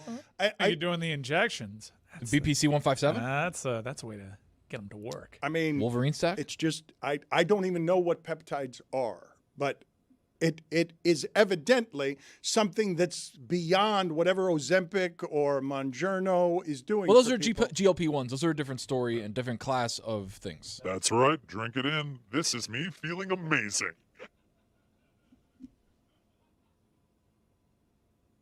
I feel 20 years younger. Tómalo. No, but it's an appreciable difference, though. It just feels like you know about that N80 Plus? I do NAD not. Plus, good stuff. I don't Methylene know. Blue? No. Get on that. Methylene Red? You should take them all. Have you been watching the enhanced games? That's what McAfee says. McAfee says I've got so much stuff coursing through me, like We just can tell. at all times. Yeah, Looks like it. I think he's alluding to a lot there. The enhanced games, I gave it a try. I was blown away by how good the production was. This could not have been a good spend for whoever was behind it. There's no way they were recouping this. Well, you mentioned earlier the Cracker Barrel 400 and what a good job that Prime did on it. Are you guys? I know I've mentioned this a couple of times to you, but I'm genuinely curious. The fact that Amazon Prime has gotten into the broadcasting game, and earlier today you guys saw that we've been doing this a while. We couldn't get a means connection right. The fact that Prime is doing these things this well and making it look so easy that no one's noticing that the new people that have come to this coverage are learning how to do it because you're not seeing any of the mistakes. Okay, I want the you to watch enhanced this games video. no, this is ridiculous. This is. I wanted to 100 save this for my dad. Yeah, we wanted to see if we asinine. could trick your dad. This is a real clip from the enhanced games. no. This is competitive swimmer in the. No. This guy's name is Jacked Up. That's Well, that's a new record. You think we could have tricked Greg Cody? For the audio audience. Yes, for the audio audience, there's a guy who's 300 pounds and 4% body fat. He's on a dive board about to jump into the pool, and instead, when he jumps, he goes right over the pool and Kool-Aid into a Man. nearby wall. Breaks through. You guys aren't surprised that there aren't any glitches with the amount of money that is being thrown at these giant broadcasts, because it's not that easy to do these things without technical difficulties. It really isn't. And Well, the technical difficulties came with the rocket launch for Jeff Bezos, but TV, that seems to be going a little bit smoother, and that's where the money really, really, really, really helps. The money of Amazon obviously is a lunacy. I don't think many people understand, but I don't understand how Prime has cornered basically commerce. And so when you've cornered all of commerce, when you're someone who can knock out, you have to go somewhere to shop for things because of how much we've gotten addicted to convenience, the amount of money in inventing the speedy commerce makes it so that Bezos can buy Whole Foods easily and can get into the broadcasting game and can have just an assortment of content in a library that has what seems like it has to be billions of dollars being spent on what it is that they're doing. And in sports, they're doing it without a glitch. I thought there had to be a hiccup. Like, I don't think that Americans are so spoiled with the amount of money that we have that we shouldn't be at least noticing that they have changed the way that everyone broadcasts to us without a hiccup. I am stunned at how well their NASCAR coverage goes because NASCAR is a very difficult production. There's a million things going on. You have access to countless comms. You have to have people across everything. And the fan base in NASCAR would be pretty apprehensive about a tech giant coming over to NASCAR. And it is crazy how much better they are than everybody else.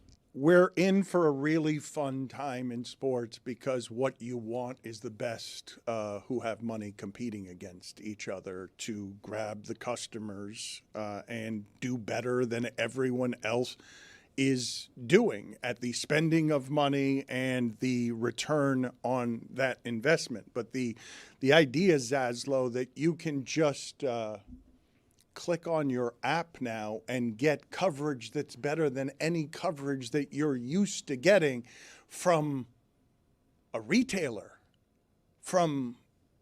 If I tell the audience here, before the recent Colbert stuff, if I had asked you guys, how many people does a late night show employ? Would you guys have guessed 150? Would you guys have thought that a late night television show requires 150 people? No. I think most people would think it's less than that, and that some of this stuff is easier because of how easy it's made to look.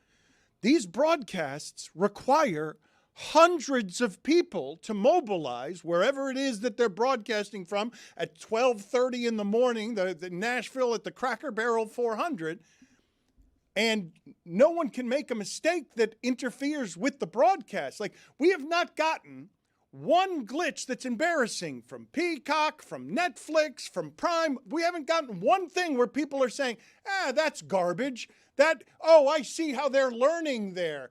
I just don't know how it is that you make it this seamless, and I can't imagine the money and people involved in making it that seamless because broadcasting's never been better because all of these entities are competing and they all have money and they all want sports. We are living in a golden age, and they're only going to keep getting better because this is the learning stage. Like, they're just figuring out how to do all of this stuff, and I don't know how they're doing it. I would think that somewhere somebody would have an embarrassment. I would think that somewhere Jake Paul is doing a Netflix thing and something goes wrong and everyone can laugh at Jake Paul, but it never happened. Well, no, that was actually seemingly the only time it's happened was when he fought Mike Tyson. That was a disaster on Netflix, streaming-wise, and that was apparently the only time it's been a problem. Every time since you have any of these sporting events that are streaming, all right, you had the Jake Paul thing, and nope, we've all learned since then. It's all perfect now. You put the standard in such a high place that when it now happens, you can run around and look at Jake Paul and make fun of him for it because it just never happens. And we've been sitting here talking about human error and mistakes. The officials can't make mistakes. The game can't be officiated. We're going to have robots in the future officiating NBA games, and yet here you are with everything you're consuming. We couldn't get through today's show without a means line dropping 3 times. We decided to go live bravely for 4 hours today. It's actually 3 hours, but our 4 hours that are each 40 minutes long. Put it on the poll at Le Batard Show. Should 40 minutes ever be referred to as an hour? When I had to explain that to my wife when I first started coming in here like a year ago, she didn't understand what the hell I was saying. She's like, wait, 37 minutes, that's not an hour. Did your wife watch any of Greg Cody last week? Yeah. Yeah, she's confused by him. Still? Yeah. I didn't get over it after a couple of weeks. Took me a dozen years. But even Cuckception, she didn't get it? What about Cuckception? When he was saying, she's going to love this, later on, did she love it? Okay, I don't know if she saw that part. All right. You kept it from her. So you withheld. You withheld that episode. Sometimes I withhold. If things are said on the show that I don't necessarily want her to experience, I will not show that. You withheld Cuckception. Does she know that everyone knows you're a cuck? To what extent? I mean, she obviously knows the Billy Crystal story, but does she know that, like, every day people are saying, look, the new thing today is there's a new cuck chair in a hotel that's circulating on social media, and then everyone's like, oh, Zaz, did you see this? Yes, I've seen it. Last week it was the Cuckwarium, and now it's a new one. There's a new cuck chair in a hotel. She liked that, your wife. All right. Well, so I did not show her that part. Yeah. She doesn't need to see everything. You saw the cuck shower, yeah? Yeah, that's the Cuckwarium. I'm getting out, Joker.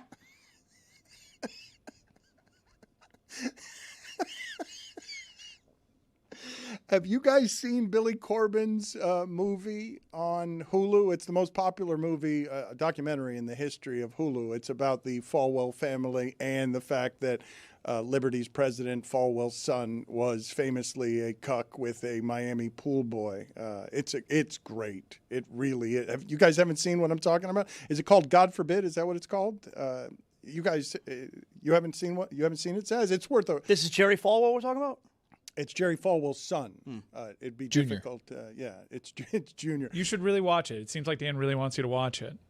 Are you comfortable watching? I mean, we'll see. I'm living my life.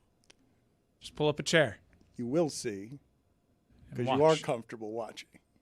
I got things to do. We'll see. You don't do them in the chair. Others do them, and you watch. No. Everybody knows about me. I don't do that at all. Never. I don't think they do know that, or they wouldn't be saying your shower is the Cuckwarium. It's one dream I had. One dream.